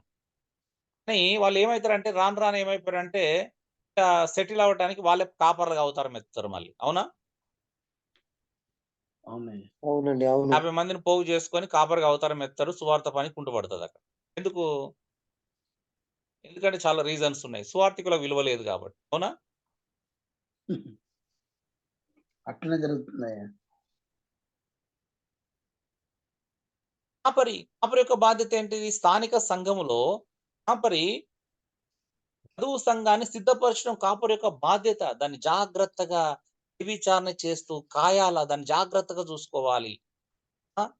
అది వైదొలగకుండా, సత్యం నుండి వైదొలగకుండా, బోధల వైపు, మరొక వ్యక్తి వైపు తిరగకుండా సంఘాన్ని జాగ్రత్తగా కాయాలి. తనను కూడా జాగ్రత్తగా చూసుకోవాలి. తనను తాను జాగ్రత్తగా చూసుకుంటూ, అందకు మాదిరి చూపిస్తూ, మాదిరికరమైనటువంటి జీవితాన్ని చూపించి నా దారిలో నడవండి అని తీసుకెళ్ళగలగాలి. అవునా? కాపరికి ఇంకెక్కువ బాధ్యత ఉంటుంది. ఉపదేశకుడు. హ్మ్. 2 తిమోతి 3:16, 17 చెప్పినప్పుడు ఉపదేశకుడు అంటే బోధించాలి, ఖండించాలి. అది నాయకులు, కాపరి, ఉపదేశకుడు చేయాల్సిన పని అది. అందుకే 1 తిమోతి 3వ అధ్యాయంలో ఏమంటాడంటే ప్రతి సంఘ కాపరి బోధింప తగినవాడై ఉండాలంట. అవునా? అవునండి. అవునండి. 1వ అవును. అధ్యాయం 5-9 వచనాలు ఏమన్నాడు? సంఘ కాపరి, సంఘ పెద్ద అనేవాడు హితబోధ విషయమై జనులను హెచ్చరించుటకును, దురాడు వారి మాట ఖండించుటకును బుద్ధి చెప్ప సమర్థుడై ఉండాలా. ఉందా ఈరోజు అది? లేదండి. ఎదురాడేటోళ్ళకి లోబడాలి. హ్మ్.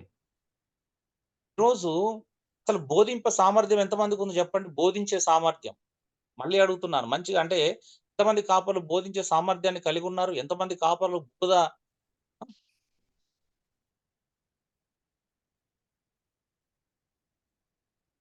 ఈ పరిస్థితి అండి. నాయకులు ఇంతమంది కలిసి వీళ్ళందరిని ఏం చేయాలంటే ఎవరి పని ఆళ్ళు చేయాలి. ఇప్పుడు ఒక స్కూల్‌లో సోషల్ టీచర్ పని సోషల్ టీచర్ చేయాలి. మ్యాథ్స్ సబ్జెక్ట్ చెప్పటం మ్యాథ్సే చెప్పాలా.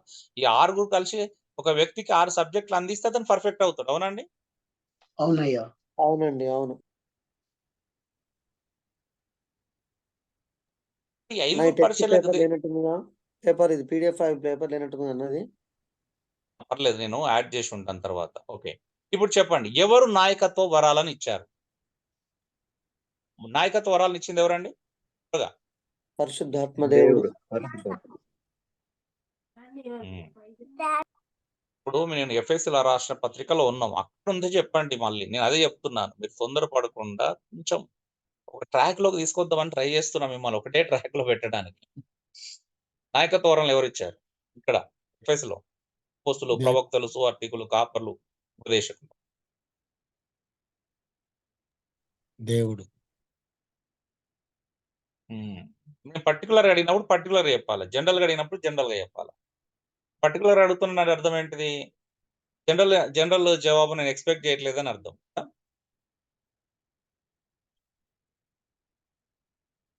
ఎవరిచ్చారండి ఇక్కడ నాయకత్వ వరాలని? క్రీస్తు. పరిశుద్ధాత్మ దేవుడు. ప్రభువైన యేసుక్రీస్తు అండి. ఎందుకు మీరు కన్‌ఫ్యూజ్ క్రీస్తు. అవుతున్నారు? క్రీస్తు. ప్రభువైన యేసుక్రీస్తు తను ఆరోహణమై చెరనుగా పట్టుకొని పోయి మనుషులకు ఈవులను ఇంత ఇంత సబ్జెక్ట్ అక్కడ ఇంత క్లియర్‌గా ఉంది. మళ్ళీ మీరు ఎందుకు కన్‌ఫ్యూజ్ అవుతున్నారు? కొన్నిసార్లు మీరు కన్‌ఫ్యూజ్ అవుతున్నారేమో. తండ్రి చేసే పని కుమారునికి, కుమారుడు చేసే పనికి పరిశుద్ధాత్మ దేవునికి ఆపాదించొద్దు. ఎవరి పనులు వాళ్ళకుంటాయి. వాళ్ళు పనులు షేర్ చేసుకున్నారు. మనకు కన్‌ఫ్యూజన్ ఎక్కువ. అంటే పరిశుద్ధాత్మ దేవుడు దేనిని మీకు అధ్యక్షతగా అప్పగించను అని ఉంది కదండి. నేను ఈ లేఖనం గురించి చెప్తాను. మీరు చెప్తుంది అపోస్తల కార్యం 20:28 మాట్లాడుతున్నారు. నేను ఇక్కడ వరాల గురించి మాట్లాడుతున్నా. ఆడ అధ్యక్షత అనేది ఎవరిచ్చారని మనం చూస్తున్నాం అక్కడ. ఆఫ్‌కోర్స్ అంటే తండ్రి అయిన దేవుడు, కుమారుడైన క్రీస్తు, పరిశుద్ధాత్మ దేవుడు వీళ్ళు ముగ్గురు ఎలా పనిచేస్తారో మనం చూద్దాం. ముగ్గురు కలిసి ఎలా ఒకటే పనిని ఎలా చేస్తున్నారా? ఒక పని 3 పనులు ముగ్గురు వేరు వేరు పనులు కలిగి ఉన్నారా? ఒక పనిలో వాళ్ళ నడిపింపు ఎలా ఉంటుంది? నేను అందుకే ఈ సందర్భంలో అడిగానండి. అందుకే కన్‌ఫ్యూజ్ కావద్దని చెప్పాను. ఎఫెసీ 4వ అధ్యాయం ప్రకారం అడిగాను నేను. ఇప్పుడు కన్‌ఫ్యూజన్ ఉండదు గదా! 4వ అధ్యాయం ప్రకారం జవాబు సో, ప్రభువైనటువంటి యేసుక్రీస్తు ఇక్కడ వరాలిచ్చాడు. మీరు చూడండి, మీకు చాలా విషయాలు అర్థం కావాలా? అది త్రిత్వము ట్రినిటీ అనే సబ్జెక్ట్‌లో నేను మళ్ళీ చెప్తాను. గుర్తుపెట్టుకోండి. ఇప్పుడు మీరు కన్‌ఫ్యూజ్ అవ్వకూడదని చెప్తున్నాను క్లారిటీ కోసం. మొదటి కొరింథీ 12వ అధ్యాయంలో పరిశుద్ధాత్మ దేవుడిచ్చిన వరాల గురించి చూస్తాం. రోమా పత్రిక 12వ అధ్యాయంలో తండ్రి అయిన దేవుడిచ్చిన వరాల గురించి చూస్తాం. ఎఫెసీయులకు రాసిన పత్రిక 4వ అధ్యాయంలో ప్రభువైన యేసుక్రీస్తు ఇచ్చిన వరాలను చూస్తాం. చూడండి వాళ్ళు తండ్రి, కుమారులు ఎక్కడ ఎంత క్లారిటీగా అపోస్తలులు వాళ్ళని రిప్రజెంట్ చేస్తారని మనం గమనించాల. పరిశుద్ధాత్మ వరములు అక్కడ డిఫరెంట్‌గా ఉంటాయి. విశ్వాసికి సంబంధించినటువంటి బుద్ధి వాక్యము, జ్ఞాన వాక్యము, విశ్వాసము, వివేచన అవన్నీ వేరు వరాలు. ఇక్కడ నాయకత్వ వరాలని మెన్షన్ చేసిన. అందుకే మీకు అర్థం కావాల. నాయకత్వ వరాలు, నాయకత్వము చేసే వరాలు. అపోస్తలులు ప్రవక్తలు, సువార్తికులు, కాపర్లు, ఉపదేశకులు ఇవి 5 నాయకత్వ వరాలు. అందుకే నేను ప్రశ్నను శ్రద్ధగా గమనించమని చెప్తాను. నాయకత్వ వరాలు ఎవరు ఇచ్చారు? అక్కడ నాయకత్వ వరాలు కాదు. 1 కొరింథీ 12వ అధ్యాయంలో పరిశుద్ధాత్మ ద్వారాలు ఇవి కూడా నాయకత్వ వరాలు కాదు. అవునండి? హలో! ఓకే అండి. ఓకే. అవునన్నా. క్లారిటీ ఉందా? బుద్ధివాక్యము, జ్ఞానవాక్యము నాయకత్వ వరాలు కాదు. అవునా? అవునవును. అవును. నాయకత్వం అంటే ఇవి సంఘానికి దేవుడు ఇచ్చినటువంటి వరాలు. డైరెక్ట్ ఇక్కడ వరాలు. ఇక్కడ ఏంటి అంటే నాయకులనే వరాలుగా ఇచ్చాడు ఇక్కడ. అర్థమవుతుందండి మీకు? ఇక్కడ 7వ వరం అంటే వచనం. ఎవరు? అపోస్తులు. ఇక్కడ వరం అంటే ఎవరు? ప్రవక్తలు. ఇక్కడ వరం అంటే ఎవరు? సువార్తికులు. ఇక్కడ వరం అంటే ఎవరు? కాపరులు. ఇక్కడ వరం అంటే ఎవరు? వరాలంటే ఎవరు? ఉపదేశకులు. అవునండి? అవును. ఇక్కడ ఉందా?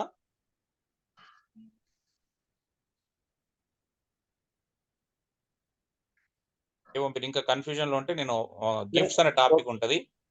ఓకే బిబ్లికల్ అండి. క్లియర్. గిఫ్ట్స్ అనేటువంటి టాపిక్ ఉంటది. అందులో మళ్ళీ 21 వరాలను ఒకదాని తర్వాత ఒకటి చాలా క్రిస్టల్ క్లియర్‌గా మళ్ళా మనం అధ్యయనం చేస్తాం. అప్పుడు ఆ 21 వరాలు ధ్యానించినప్పుడు ఆ 21 వరాల్లో మీకేం వరం ఉందో మీరు అప్పుడు ఫైండ్ ఔట్ చేసుకోగలుగుతారు. అప్పుడు మీకు చాలా హెల్ప్ అవుతుంది. ఓకే. క్రీస్తు ఇచ్చాడు కదా! ఆ నాయకత్వ వరాల పేర్కొండి ఏమేమి ఇచ్చాడండి? అపోస్తలులు, ప్రవక్తలు, ఓకే. సువార్తికులు, అపోస్తులు, ప్రవక్తలు, సువార్తికులు, కాపరులు ఇవి నాయకత్వ కాపరులు, వరాలు. వీళ్ళు ఉపదేశకులు. సంఘానికి నాయకత్వం వహిస్తారు. మిగతా వాళ్ళు వహించకూడదు. మిగతా వాళ్ళకి నాయకత్వము చేయకూడదు. వాళ్ళు సంఘానికి క్షేమాభివృద్ధి కలిగించే పాత్ర పోషించొచ్చు. అన్ని పాత్రలు పోషించొచ్చు. నాయకత్వం వేరు. చూడండి మనం అంటే ఇప్పుడు నేను ఒక సలహా ఇవ్వడం వేరు. అంటే ఒక వ్యక్తికి నేను ఇప్పుడు ఇంట్లో ఒక వ్యక్తికి వ్యక్తిగతంగా వ్యక్తిగతంగా నేను బోధన తెలియపరచడం వేరు. నాయకత్వంగా వివరించడం వేరు ఉంటుంది. అందరం చేయొచ్చు. వ్యక్తిగతంగా చేసేదుంటుంది. గుంపుకు చేసేదుంటుంది. సో, ప్రతి పని వ్యక్తిగతంగా చేసేదుంటుంది. గుంపుకు చేసేది ఉంటుంది.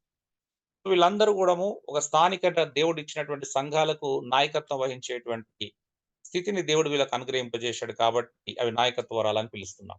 3 ఏ ఉద్దేశం నిమిత్తం వరాలు ఇవ్వబడ్డాయండి? మరి ఎందుకు ఇచ్చాడు ఈ నాయకత్వ వరాలు దేవుడు? సంఘ క్షేమాభివృద్ధి కొరకే. సంపూర్ణులకు వరకు అంటే ఓకే. పరిపూర్ణ కావడం. సంపూర్ణత. ఎందుకంట దేవుని ప్రజలను సిద్ధపరచు నిమిత్తం మరి పరిచర్య ధర్మము జరుగుటకు కదా! దేవుని ప్రజలను అంటే సిద్ధపరచాలి ఇప్పుడు కదా! క్రికెటర్ కోచ్ కాదు గానీ ప్రతి కోచ్‌కు క్రికెటర్ అనేవాడు తర్వాత కోచ్ అవుతాడు. అవునా కదా! క్రికెట్ కోచ్ కాదు. ప్రతి కోచ్ క్రికెట్ తెలిసుండాలి. అవునా? అవును. అవును. సో, నాయకులైన వాళ్ళు కోచ్‌లు లాంటి వాళ్ళు. అంటే వాళ్ళను ప్రజలను సిద్ధపరచాలి. పరిచర్య ధర్మం జరిగే విధంగా వాళ్ళని ట్రైన్ చేయడం అనేది నాయకుల యొక్క బాధ్యత. ఎందుకిచ్చాడు మరి? చెప్పండి. ఉద్దేశ్యం చూసినాము. ఎందుకంట క్రీస్తు శరీరము క్షేమాభివృద్ధి చెందుట కొరకు ఇవ్వబడినాయి. వీళ్ళందరూ ఎందుకు చేయాలా? క్రీస్తు శరీరం క్షేమాభివృద్ధిని చెందించటకు. ఎప్పటి వరకు వీళ్ళందరూ కలిసి పని చేయాలా? సంపూర్ణగు వరకు. ఎప్పటి వరకు? క్రీస్తునకు కలిగిన సంపూర్ణతకు సమానమైన సంపూర్ణత వచ్చేంత వరకు పని చేయాలంట. అంటే నీ గురి ఏంటి ఇప్పుడు సంఘం నడిపించడంలో ఏమై ఉండాలా? నీ దగ్గర ఉండే 10 మంది, 20 మంది ఎవరైతే అప్పగించబడ్డారో వాళ్ళను యేసుక్రీస్తులాగా మార్చడమే నీ గురి. అంతేగాని మీరు అబ్బా! నాకు 4 సంఘాలున్నాయి, 5 సంఘాలున్నాయని చాలా గొప్పగా ఫీల్ కాకండి దయచేసి. ఎందుకంటే మంచిది సంతోషం. బట్ నీకు ఎన్ని సంఘాలుంటే అంత బాధ్యత నీ మీద ఎక్కువున్నట్టు. నీ మీద దేవుడు నీ నుంచి అంత అకౌంటబిలిటీ ఇవ్వాలి. నువ్వు జవాబుదారీతనం అప్పగించుకోవాలి. అవునండి? నాకు రూ. 10 ఉన్నాయనుకోండి. నన్ను రూ. 10 లెక్క అడుగుతారు. అంతేగాని రూ. 100 లెక్క అడగరు కదా! రూ. 100 ఏం చేసినావు అడగరు కదా నన్ను. అవునండి. యెస్. అవును. అవును. నాకు రూ. 100 ఇస్తే రూ. 100 లెక్క అడుగుతారు. రూ. 1000 లెక్క అడగరు. అవునా? నీకెంత ఇస్తే అంత లెక్క అప్పగించుకోవాల్సొస్తది. Dear brothers and sister very be careful. సంఘ కాపరత్వం అనేది సులువైన విషయం ఏం కాదు. అది అకౌంటబిలిటీకి సంబంధించింది. దేవుడు ఖచ్చితంగా లెక్క అడుగుతాడు. మనం ఎన్ని ఉదాహరణలు చూసాం కదా! ప్రభువైన యేసుక్రీస్తు చెప్పిన ఉదాహరణల్లో. అందుకే కదా! పౌలు మీకు అప్పగించబడిన వారిన పైన ప్రభువులైనట్టు ఉండొద్దు అంటాడు. మిత్రుడు అంటాడు. ప్రభువులుగా ఉండొద్దు. మందకు మాదిరిగా ఉండాలా. దుర్లభాపేక్షతో కాయకూడదు. వారి నుంచి ఏదో లాభం కోసం కాయకూడదు. పెద్ద మనసుతోను మంచి మనస్సాక్షితోను కాయాలా. అంటే ఎందుకు ఇన్‌స్ట్రక్షన్స్ ఇస్తున్నారు వాళ్ళకి తెలుసు కాపరి యొక్క బాధ్యత. పెద్దల యొక్క బాధ్యత ఎంత ప్రాధాన్యత అంతరించుకుంటది అనేది. సో కాబట్టి మనకి ఎన్ని సంఘాలు ఉన్నాయని గొప్పది కాదు. ఎందుకంటే ఒకవేళ నువ్వు వాటిని మేనేజ్ చేయలేక, నువ్వు నడిపించలేక ఎవరికి పడితే వాళ్ళకి అప్పగించినావు అనుకో, దానికి కూడా మనం లెక్క అప్పగించుకోవాల్సి వస్తుంది. సరైన వ్యక్తికి సరైనటువంటి నాయకునికి అప్పగించలేదంటే దాన్ని కూడా లెక్క అప్పగించుకోవాలి. అందుకే పౌలు అపోస్తులు తొందరపడలే, ఎవరికి పడితే వాళ్ళకి సంఘాలను అప్పగించారండి. అవునయ్యా. ఎవరికి అప్పగించారు? నమ్మకమైన వారికి ఎస్ హల్లెలూయా. కదా, సామర్థ్యము, నమ్మకము, సామర్థ్యం రెండింటిని చూశారు. అవునండి. అంటే ఒకటి నమ్మకత్వం ఉంటే సరిపోదు, నడిపించే సామర్థ్యం కూడా ఉండాలి. అవునా? చూడగలిగిన అవును. సామర్థ్యం కూడా కావాలా. రెండింటిని చూసి అప్పగించారు. ఏది పడితే అది ఎవరికి పడితే వాళ్ళకి అప్పగించలే. ఈరోజు తొందరపాటుతో ఎవరిని పడితే కేవలం 2 సంవత్సరాలు బైబిల్ ట్రైనింగ్ చేసినందుకు పాస్టర్లు కాలేరండి. అది చాలా పెద్ద సమస్య మనకి. బైబిల్ కాలేజీల ద్వారా ఎదుర్కొంటున్న పెద్ద సమస్య. 2, 3 సంవత్సరాలు ఏదో బైబిల్ కాలేజ్ చేస్తే పాస్టర్లు అయిపోతున్నారంటే అది నిజంగా వాక్య విరుద్ధమే. ఎలా అవుతాం? కాలేము అలాగా. యేసయ్యా. అయిపోయినాం. కాబట్టి ఇప్పుడైనా సరి చేసుకుందాం మనం. సంఘ సభ్యులను పరిచర్య నిమిత్తం సంసిద్ధం చేయుటకు నాయకులను దేవుడు ఏర్పరచుకున్నాడనేది పైన చెప్పబడిన లేఖన భాగంలో గుర్తించినది. అన్న ఆసక్తికరమైన చిన్న డౌట్ విషయం. అన్న. ఆ! మరి బైబిల్ కాలేజ్ నుంచి డైరెక్ట్ గా వస్తే సేవకులం కాలేనప్పుడు బైబిల్ కాలేజీకి పంపించడం కరెక్టేనా? అదే అంటున్నాను. ఇప్పుడు బైబిల్ కాలేజ్ ఏదో నాకు బైబిల్ జ్ఞానం నేర్చుకోవడానికి, తర్వాత వాళ్ళు నిజంగా వాళ్ళ వ్యక్తిత్వంలోనూ, క్యారెక్టర్ విషయంలోనూ అన్ని విషయాలు పరీక్షించబడాలి ఖచ్చితంగా. మరి వాళ్ళ క్యారెక్టరు, వాళ్ళ బైబిల్ బోధించే సామర్థ్యం, వాళ్ళు నేర్చుకున్న డాక్ట్రిను, మరి ఆరోగ్యకరమైన బోధన, వాళ్ళు వాక్యానుసారమైన బోధనే కలిగి ఉన్నారా? ఇవన్నీ ఖచ్చితంగా మనం పరిశీలించాల్సిన అవసరం ఖచ్చితంగా ఉంది. ఒకవేళ ఎళ్ళినా గూడా. అంటే కోర్స్ కొన్ని మంచి థియాలజీ కాలేజెస్ ఉండొచ్చు. థియాలజీ చేయడం తప్పు గాదు. బట్ థియాలజీ చేసినంత మాత్రాన పాస్టర్ అయిపోతాడు, సేవకుడు అయిపోతాడని మాత్రమే నేను తప్పంటున్నాను. ఎస్. థియాలజీని తప్పు పట్టట్లేదు. థియాలజీ చేయడం తప్పనట్లేదు. కానీ థియాలజీ చేసినంత మాత్రాన కాపర్ అవుతాడా? కాడు. హ్మ్. బైబిల్ థియాలజీ నేర్చుకోవటం వేరు, సేవ చేయటం వేరు. Up to the mark, up to the Bible. Bible నియమించినటువంటి నియమాలకు సరిపోతుందా? అన్న అది ఖచ్చితంగా. ఇంకొక డౌట్ వస్తుంది. హ్మ్. ఇప్పుడు తర్వాత బైబిల్ కాలేజీకి వెళ్తే హ్మ్. బైబిల్ కాలేజీకి వెళ్తే కోర్స్ కంప్లీట్ అవ్వగానే అపాయింట్ చేసేసి వెళ్ళిపోయి ఫీల్డ్ లో పంపించేసి అవును. మినిస్ట్రీ పంపించేస్తారు. సో ఇప్పుడు అవును. ఆయనకి ఇంకా వయస్సుకు సంబంధించినటువంటి లక్షణాలు పోవు. తర్వాత కొన్ని అందుకే గదా! రకాలైన ఆహ్, హ్మ్. వ్యక్తిగత అందుకే గదా క్రమశిక్షణ. సంఘాల్లో నిరాశ గల నాయకులను చూస్తున్నాం. అందుకే గదా సంఘాలు కొంతమంది ఊర్లలో అమ్మాయిలను తీసుకెళ్ళి అలాంటి భయంకరమైన సంఘటనలు చూస్తున్నాము. ఇల్లీగల్ కాంటాక్ట్ పెట్టుకునేటోళ్ళని చూస్తున్నాము. ఆ! తీసుకెళ్ళిపోతున్నారు. అమ్మాయిల్ని తీసుకెళ్ళిపోతున్నారు. తీసుకెళ్ళిపోయేటోళ్ళని చూస్తున్నాం. 18, 20 10థ్ ఫెయిల్ అయితాడు. ఇక్కడ ప్రాబ్లమ్ ఏంది అంటే ఆ! కుటుంబానికి పనికిరానోళ్ళందరిని దేవుని సేవకు పంపిస్తారండి, విచిత్రం ఏందంటే కదా! అవునయ్యా. వాడు తల్లిదండ్రులకు 10థ్ నచ్చిన ఫెయిల్ అయిండండి. పద్ధతిలో. చక్కగా గాలి తిరుగులు తిరుగుతున్నాడు. ఎట్లా వీడు మాకు పనికిరాడు. కనీసం మీరెక్కడికైనా పంపించి మీరన్నా వాడుకోండయ్యా అని చెప్పేసి పాస్టర్‌కి అప్పగిస్తే ఆయన పాస్టర్ ఏదో బైబిల్ కాలేజ్‌కి పంపిస్తాడు. 10థ్ అయిపోయిందంటే 16, 18 సంవత్సరాలు 20, 20 తిప్పి కొడితే 20 సంవత్సరాలు రాకముందే సంకలో బైబిల్ వేసుకొని పాస్టర్ అని చెప్పుకుంటూ తిరుగుతాడు. అవునా? అవునండి. బుద్ధి మారదు, యవ్వన కోరికలు చావవు, డబ్బు మీద ఆశ చావదు. ఆ! అవునా? ఇంత అందుకే ప్రాబ్లం అన్న బైబిల్ తరగతి అయిపోయిన తర్వాత ఆ సామర్థ్యం వచ్చేంత వరకు ఒక సేవకుల దగ్గర పరిచర్యలో ఉండాలన్న. ఎస్. అలాంటి సేవకులు కూడా లేకపోవడం విచిత్రమైన విషయం. ఇప్పుడున్నటువంటి ఏ సేవకుల దగ్గర ఉంటే అది వస్తుందా అనేది కూడా తెలవదు ఇప్పుడు. ఎందుకంటే అసలు వాళ్ళే తప్పుడు బోధలో ఉన్నారు. వాళ్ళేం మనకు బాధికరంగా నేర్పించే స్థాయిలో ఉన్నారనేది పెద్ద సవాల్ ఇంకా. డైరెక్ట్ గా తరగతి అయిపోయిన తర్వాత పరిచర్యకి వెళ్ళడం కరెక్ట్ కాదన్న. హ్మ్. సో చూద్దాం అవన్నీ కూడా. అవన్నీ ఎంతవరకు మనం చూడగలుగుతామో చూద్దాం ఇంకా. సో ఇవి పరిస్థితులు. ఇంకా అలాంటి సమస్యలు వస్తూనే ఉంటాయి సురేష్. ఏం చేస్తాం ఇక. అందుకే ఈ రోజుల్లో సంఘ సభ్యులు పరిచర్య చేయనట్లు నాయకులు వారిని సంసిద్ధం చేయడం బదులుగా నాయకులు పరిచర్య చేయనట్లు సభ్యులు వారికి మద్దతు పలుకుతున్నారు. అవునా? అంత అవునవును. రివర్సే. సేవకులే ఉంటారు. నన్ను ప్రోత్సహించు, నేను సేవ చేస్తాను, నన్ను పంపించు, నన్ను ప్రోత్సహించు అని అడుగుతున్నారు. అవునా? తిరుగుతాం రండి. ఊరూరా తిరుగుతాం, మాకు డబ్బులు ఇవ్వండి, మేము తిరిగి వస్తామని అంటున్నారు. అంటే నువ్వు కూడా స్వార్థ బాధ్యత నీవేందిరా బాబు, నీ పక్కలకు స్వార్థ చెప్పే బాధ్యత నీదే అని చెప్పడానికి బదులు, బాధ్యత నేర్పించే బదులు మేము తిరిగి వస్తాం, మీ వంతుకు మేము తిరిగి వస్తామని చెప్తున్నారు. అవునా? రివర్సే. సేవకులు పరిచర్య చేయడం తప్పు కాదు. అలా అని చెప్పేసి వాళ్ళు పరిచర్య చేయకుండా, వాళ్ళని ట్రైనింగ్ చేయకుండా, వాళ్ళు తర్ఫీదు ఇవ్వకుండా చేయడం 100% తప్పే. ఇంకొక ప్రాముఖ్యమైన విషయం మీకు చెప్తున్నాను ఇక్కడ. దేవుడు యేసు ప్రభువు ప్రతి విశ్వాసిని ట్రైన్ చేయమన్నాడు. కానీ దురదృష్టకరమైన విషయం ఏందంటే కేవలం ఈరోజు సేవ చేయాలనుకున్న వాళ్ళకి మాత్రమే తర్ఫీదునిస్తున్నారు. నిజమా కాదా చెప్పండి? అవునవును. అవునన్నా. ఇది రైట్ అంటారు. This is the best way అన్న. యేసు తన నమ్మిన ప్రతి విశ్వాసిని ట్రైన్ చేయమన్నాడు. ఇది శిష్యత్వం అంటే. కేవలం కొద్ది మందిని చూజ్ చేసుకొని వాళ్ళు ట్రైన్ చేయమని ఎక్కడ చెప్పగలుగుతారు ఎవరైనా? లేదయ్యా. ఎందుకంటే బైబిల్ ప్రకారం ప్రతి విశ్వాసి సైనికుడే. ప్రతి విశ్వాసి అదే. అంటే అందరూ పోరాటం చేయాలి, అందరూ ఫైట్ చేయాలి, అందరూ నిలబడాలి, అందరూ అది చేయాలా. అలాంటప్పుడు కొద్ది మందికి ఎలా ట్రైనింగ్ ఇస్తాం. అందుకే కదా ఈరోజు సంఘాలు అంత బలహీనంగా ఉండడానికి గల కారణం. యేసు ప్రభు చెప్పింది చేయట్లేదు. శిష్యత్వం తప్పించి అన్ని పరిచయాలు జరుగుతున్నాయి ఇక్కడ. అవునా? అవునయ్యా. నిజమే చెప్పండి.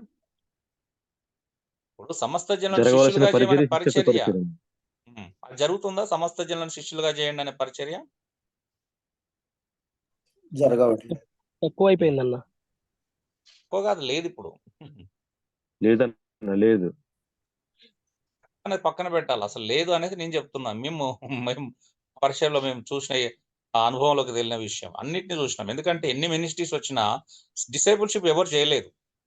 కొంతమంది సువార్త పరిచయాలు స్టార్ట్ అయినాయి కానీ సువార్త వరకే ఆగిపోయినాయి అవి. కొంతమంది కేవలం మా పని చర్చ్ బిల్డింగ్లు కట్టడమే అనే మినిస్ట్రీలు ఉన్నాయి. అవునా? డ్యూటీ అది బిల్డింగ్లు కట్టడం. స్థలం చూపిస్తే బిల్డింగ్ కడతారు, బోర్డు పెట్టుకుందాం అంటారు అంతే. అది పరిచర్యనా నిజంగా?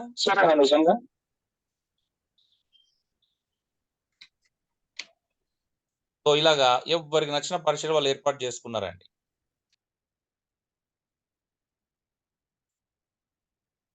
వాస్తవానికి సంఘ కాపరి అధ్యక్షుని పని ఉద్యోగ పని కన్నా కష్టతరమైనదన్న సత్యాన్ని యథార్థంగా ఎందుకంటే నేను కూడా కాపరిగా 15-20 సంవత్సరాల కింద మీద పడి పరిచయం చేస్తున్నాను. వారు చేయవలసిన పని చేయటకు ప్రతి వ్యక్తిని పురికొల్పడం మరి వారు నిజానికి చేస్తున్నారు లేదని పర్యవేక్షించడం సవాలుతో కూడినది. ఇప్పుడు నేను ఎదుటి వ్యక్తిని పురికొల్పడం కంటే ఎదుటి వ్యక్తిని పని చేయించడం కంటే నా పని చేసుకోవడం నాకు సులువు కదా అండి. నిజమా కదా? చాలా సులువు అండి వాస్తవానికి. ఇతరుల పని జరుగునట్లు వారికి సహాయం చేయడం కన్నా నా సొంత పని నేను చేసుకోవడం సులభం. క్రీస్తు సంఘంలోని ప్రతి విశ్వాసిని తర్ఫీదు చేయడమే సంఘ నాయకుల బాధ్యత. తర్ఫీదు చేయవారు. అవునా? ఒకవేళ మనం క్రీడల పదజాలం పడినట్లయితే నాయకులు తర్ఫీదునిచ్చే కోచ్లే గాని క్రీడాకారులు కాదు. కాబట్టి దయచేసి ఆడకండి, కోచింగ్ ఇవ్వండి. ఓ నాయకులారా, దైవ సేవకులారా, సంఘాలకు తర్ఫీదునివ్వండి. మీరే ఆడకండి. స్టేజ్ మొత్తం మీరే ఆక్యుపై చేసుకొని ఆడకండి దయచేసి. అవునా? అవునండి. కావాలంటే మీకు ఎంత సహాయమని మేము చేయడానికి సిద్ధంగా ఉన్నాం. ప్రతి అంశం, ప్రతి టాపిక్ మీకు పీపీటీలు, పీడిఎఫ్లు, రికార్డులు ఇస్తాం. కావాలంటే సంఘాల్లో చిన్న చిన్న ఏమంటే తర్ఫీదులో పెట్టుకుంటే 5 రోజులు, 10 రోజులు, 3 రోజులలో పెట్టుకుంటూ వచ్చి మీకు హెల్ప్ చేస్తాం. కానీ సంఘాలను మాత్రం ఆ ప్రేక్షకుల స్థాయి నుండి మార్చండి. మీరు ఆడకండి, వాళ్ళని ఆడించండి దయచేసి. ఇది కష్టమైన పని కానీ అందరం కలిసి చేద్దాం, ఈజీ అవుతుంది. నేను ఒప్పుకుంటాను. చెప్తున్నా, కాపరత్వ బాధ్యత అన్నిటికంటే కష్టతరమైన పని అండి. అవునయ్యా. డల్లాస్ థియాలజికల్ సెమినార్ నుంచి మాజీ ఆచార్యుడు అద్భుతంగా ఇట్లా వ్యాఖ్యానించాడండి. ఎఫెసీ 4:11-13 ఆశ్చర్యధర్మం జరుగుటకు దేవుని ప్రజలను సిద్ధం చేయుటకు దేవుడు మనకు అపోస్తులను, ప్రవక్తలను, సువార్థికులను, కాపర్లను, ఉపదేశకులను ఇచ్చినని మనకు తెలియజెప్పుచున్నది. చూడండి, ఇది ఒక ట్రాన్స్లేషన్ అంతే, ఇంకా అర్థమయ్యటానికి అంతే. సో క్రీస్తు శరీరం క్షేమాభివృద్ధి చెందుటకు ఆయన ప్రజలు పరిచర్యధర్మం జరిగింపవాలని దేవుడు కోరుచున్నాడా? మరి 5 పరిచర్యలు సంఘమునకు ఎంతకాలం సంసిద్ధం చేయాలని దేవుడు ఉద్దేశించను? అందరం క్రీస్తును కలిగిన సంపూర్ణతకు సమానమైన సంపూర్ణత కలవారముకు సంసిద్ధం చేయాలని ఉండవాలని కదా. ఇది మన గురిగా లేకపోతే అప్పుడు పరిచర్య యొక్క ఉద్దేశం ఏంటి? ఎందుకోసం మనం సేవ చేస్తున్నాం అనే ప్రశ్న మిగిలిపోతుంది కదా. ఇంతకాలం మనం ఏం సేవ చేసినాం, ఎందుకోసం సేవ చేస్తున్నాం అనే ప్రశ్నార్థకంగా అయిపోతే ఎలా మన పరిస్థితి? దేవుని ఎదుట నిలబడినప్పుడు మన పరిస్థితి ఏంటి? దేవుని ఎలా ఎదుర్కొంటాం? లేకపోతే దేవుని దగ్గర నాకు తెలియదు అనే సమాధానాన్ని దేవుడు యాక్సెప్ట్ చేస్తాడా? ఏమనుకుంటున్నారు?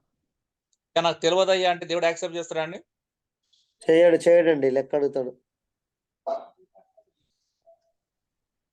రెండంతల తీర్పు సేవకునికి. అందుకే యాకోబు కూడా రాస్తాడు కదా, బోధకుని కఠినమైన తీర్పు ఉంటుంది. సో విషయం ఏంటి అని అంటే, ఎందుకు యాక్సెప్ట్ చేయడం మన కారణాన్ని అంటే, నువ్వు తెలుసుకో, బైబిల్ ఇచ్చాడు కదా దేవుడు. కొన్ని 100 మంది ప్రాణాలు పెట్టారండి మిషనరీస్.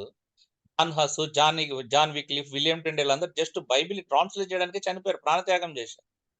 ఎంతమంది ప్రాణత్యాగాలు చేసి నీకు బైబిల్ ఇస్తే దాన్ని చదవకుండా ఆ స్టేజ్ మీద కనిపించిన ఆయన, టీవీలో కనిపించిన ఆయన, నా పత్రికలు కనిపించిన ఆయన, ఆ బ్యానర్లో కనిపించిన ఆయన వెంబడిస్తే రైటేనా? చాలా తప్పు, రాంగ్. ఎవరు నీకోసం త్యాగం చేయలే, వాళ్ళు ఎవరు మీకోసం ప్రాణాలు పెట్టలే. వీళ్ళు ఇంత దూరం రావడానికి ఎంతో మంది భక్తులు ప్రాణాలు పెట్టారు. విలియం కేర్ లాంటి వాళ్ళ సొంత దేశాన్ని వదిలి ఇక్కడ తన భార్య పిల్లలను కోల్పోయి బైబిల్ అన్ని భాషలకు తర్జుమా చేసి జీవితాలను కోల్పోతే దగ్గరికి బైబిల్ వచ్చింది. మీ కామెంటరీలు రాస్తున్నాం, పుస్తకాలు రాస్తున్నారంటే ఎంత ప్రయాసపడితే రాయగలగాలి చెప్పండి? ఎంతమంది వారి జీవితాన్ని లైబ్రరీలో వారి జీవితాన్ని పుస్తకాల రూములలో 16 గంటలు, రోజు 18 గంటలు కష్టపడితే కానీ ఇలాంటివి రావు. అంటే నిజంగా వాళ్ళకు ఒక సత్యాన్ని మీకు అందించడానికి ప్రయాసపడుతున్న వారి ప్రయాసను మనం ఎక్కడ గుర్తించట్లేదు. అందుకే ఈ రోజు కాంప్లిమెంట్ తెలుసా అంటే బైబిల్ బోధకులకు అసలు విలువ లేదు. నిజమా చెప్పండి? అవునయ్యా. అసలు సంఘానికి ఏమైనా మేలు చేసిన వాళ్ళు ఉంటే ఫస్ట్ బైబిల్ బోధకులు. నిజమా కాదే చెప్పండి? ఇప్పుడు ఒక డాక్టర్ని కాపాడడం, ఒక బోధని సిద్ధపరచడం, ఇప్పుడు కామెంటరీస్ ఇవన్నీ రాసి మీకు ఎంతో కొంత బైబిల్ జ్ఞానాన్ని ఇచ్చింది అంతా బోధకులే. అవునా? బోధకులే, అవునయ్యా. ఎస్. అందులో ఇంటర్నేషనల్ ఇవాంజలిస్ట్ లేరు, అందులో ఇంటర్నేషనల్ స్పీకర్లు లేరు. గుర్తుపెట్టుకోండి. వేల కోట్లకు పరిగెత్తిన భక్తులు లేరు, అందులో ఉన్నారా? లేరు. గ్రౌండ్ వర్క్ చేసి ఇంత దూరం తీసుకొచ్చేది కేవలం బోధకులే, గుర్తుపెట్టుకోండి. సంఘ నాయకత్వం కేవలం పరిచర్య చేయాలని దేవుడు ఎన్నడూ ఉద్దేశింపలేదు. ప్రజలు పరిచర్య ధర్మం ఎల్లప్పుడూ జరిగించినట్లు వారికి శిక్షణ ఇచ్చుట వారి ప్రాథమిక కర్తవ్యం. అంటే నాయకులే పరిచర్య చేయాలని దేవుడు ఎక్కడ నిర్ణయించలేదు. నాయకులు పరిచర్య చేస్తూ జనాలను పరిచర్యకు సిద్ధపరచాలి, అది వాళ్ళ ప్రాథమికమైన కర్తవ్యం. ప్రజలను సిద్ధపరచుట, ప్రజలను ఎక్విప్ చేసాడు. అందుకే ఎక్విపింగ్ అనే మాట ఉంటుంది. అందుకే చూస్తాం ఇప్పుడు నేను టీమ్ అని పెట్టడానికి కూడా కారణం అదే. టీమ్ అంటే teaching and equipping in apostolic ministry. అంటే బోధలోను వాళ్ళని, అంటే అపోస్తుల బోధలోను వాళ్ళని సన్నద్ధం చేయట, సంసిద్ధం చేయట.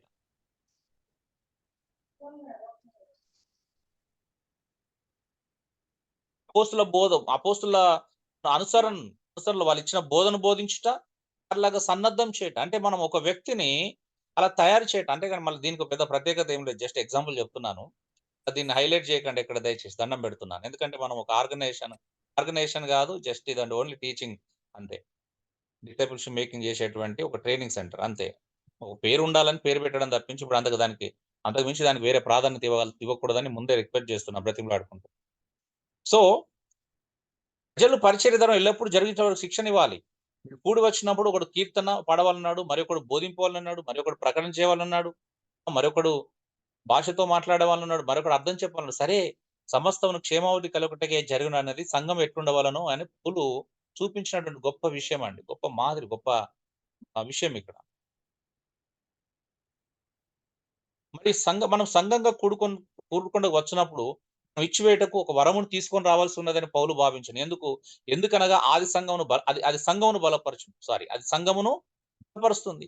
ఆయన తెలియజేసిన 5 సాధ్యతలు మనం తీసుకొని రాగల వాటికి ఉదాహరణలు అయినాయి. అంటే అపోస్తులత్వము, భక్త పని, ఒక సువార్థికుని పని, ఒక కాపరి, ఇవే కాకుండా చాలా పనులు ఉన్నాయి. ఇంకా అయితే ఇతర వరములు కూడా తీసుకొని రావచ్చును.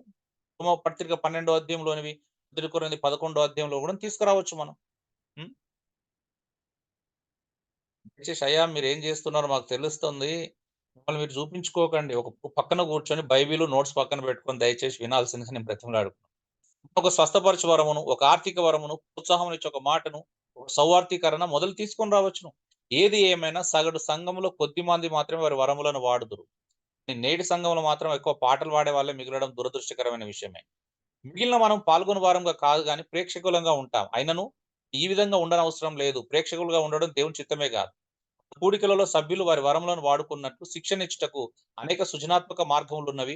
వివేకవంతులైన నాయకులు, సేవా నాయకుల వాళ్ళ ఆలోచన, సేనా నాయకుల వాళ్ళ ఆలోచన చేయాలి, ప్రస్తుతిని ఇవ్వాలి, వాళ్ళని సిద్ధపరచాలి, ఈ అవకాశాన్ని సద్వినియోగం చేసుకోవాలి, ఎంతవరకు వాళ్ళని ట్రైనింగ్ ఇవ్వడానికి ప్రయత్నం చేయాలి, ప్రతి హాలిడేని వాడుకోవడానికి ప్రయత్నం చేయాలి, ప్రతి అవకాశాన్ని దయచేసి వాడుకోవడానికి ప్రయత్నం చేయండి. వారు కొత్త సైనికులను చేర్చుకొనిచున్నారు, వారి సంసిద్ధం చేయించున్నారు, వారు శిక్షణ ఇచ్చుచున్నారు, వారిని మోహరింపజేయుచున్నారు, మరి వారి పనివారి పంట కొరకు పోషించున్నారు. ఇవన్నీ అందరినీ మనం సిద్ధపరచాల్సిన బాధ్యత మన మీద ఉంది. ఒకరు వారి వరమును సంఘంలో ఉపయోగించుటలో నిపుణులైన తర్వాత వారి వరమును వారు అత్యధిక సమయం గడుపుచుండు సొంత విధిలో ఉపయోగించుకున్నట్లు ఆత్మవిశ్వాసం వాళ్ళు కలగజేయగలుగుతాం. వారు గొప్ప ఆనందంతో ముందుకు సాగెదరు. ఎందుకనగా వారు ఇహమందు దేవుని పనిని నెరవేర్చుతున్నారు. ఇహమందు దేవుని పనిని నెరవేరుస్తున్నారు కాబట్టి ఆత్మవరములు మినహాయింపు కాదు. అవి మన ఇష్ట ప్రకారం ఎంపిక చేసుకున్నవి కాదు. అవి సంఘమును కట్టుటకు ఉపయోగించబడు పరిశుద్ధాత్మ పనిముట్లై ఉన్నవి. వారు ఆ శక్తిని వినియోగించాలి. పరిశుద్ధాత్మ పనిముట్లు వాడుకోవాలా. మనం ఎట్లయిపోయినామంటే పనిముట్లు లేకుండా పని చేయలేం కదండి. అవునండి, అవును. అంటే పరిశుద్ధాత్మ దేవుడు ప్రతి వ్యక్తికి ఒక పనిముట్టు ఇస్తున్నాడు కదా. ఇస్తాడా ఇవ్వడు అంటారా? ఇస్తాడు, ప్రతి ఒక్కరికి ఒక తలాంతు. చూద్దాం, మళ్ళీ తలాంతు అనే పదానికి అర్థం వేరు, దాని గురించి తర్వాత మాట్లాడదాం. సో పనిముట్టు, ప్రతి వ్యక్తికి ఒక పనిముట్టు ఇవ్వబడుతుంది. పనిముట్టు ఇవ్వబడుతుంది, ఒక వరం ఇవ్వబడుతుంది, ఒక కృప ఇవ్వబడుతుంది, ఒక సామర్థ్యం ఇవ్వబడుతుంది చేయడానికి, పని చేయడానికి. కాబట్టి వారందరూ అలా ఎవరి పని వాళ్ళు చేస్తూ ఉంటే మనకు ఎంత బాగుంటుందండి, ఎంత కంఫర్ట్ ఉంటుంది, మన పని పెరుగుతుంది, వాళ్ళని ఇంకా తర్ఫీదునివ్వాలి, వాళ్ళకి ట్రైనింగ్ ఇవ్వాలి, ఇంత బోధన వరకు మనం చేయగలిగేటువంటి గొప్ప పని పెరుగుతుంది. అవునా? అవునయ్యా. కాబట్టి సంఘంలో ప్రతి విశ్వాసి పరిచర్య చేయడం ద్వారా నాయకుల యొక్క పని ఇంకా పెరుగుతుందండి. నాయకుల యొక్క పని పెరుగుతుంది తప్పించి తగ్గదు. కాబట్టి ఏ నాయకుడు కూడా అభద్రతా భావానికి గురి కావాల్సినటువంటి అవసరం లేదు. అయితే మీకు ఎప్పుడు అభద్రతా భావం వస్తుందంటే ఈ సబ్జెక్ట్ అంతా మీరు నేర్చుకొని క్రమంగా ధ్యానించి దీన్ని ఉన్నదొట్టుగా అందించగలిగే స్థాయికి వస్తే ప్రాబ్లం ఉండదు. దీన్ని మీరు నేర్చుకొని రిసీవ్ చేసుకునే స్థాయి లేకపోతే కష్టం అవుతుంది. ఎందుకంటే మీరు అక్కడ నిలబడలేరు, మీరు నాయకత్వాన్ని వహించలేరు. అక్కడ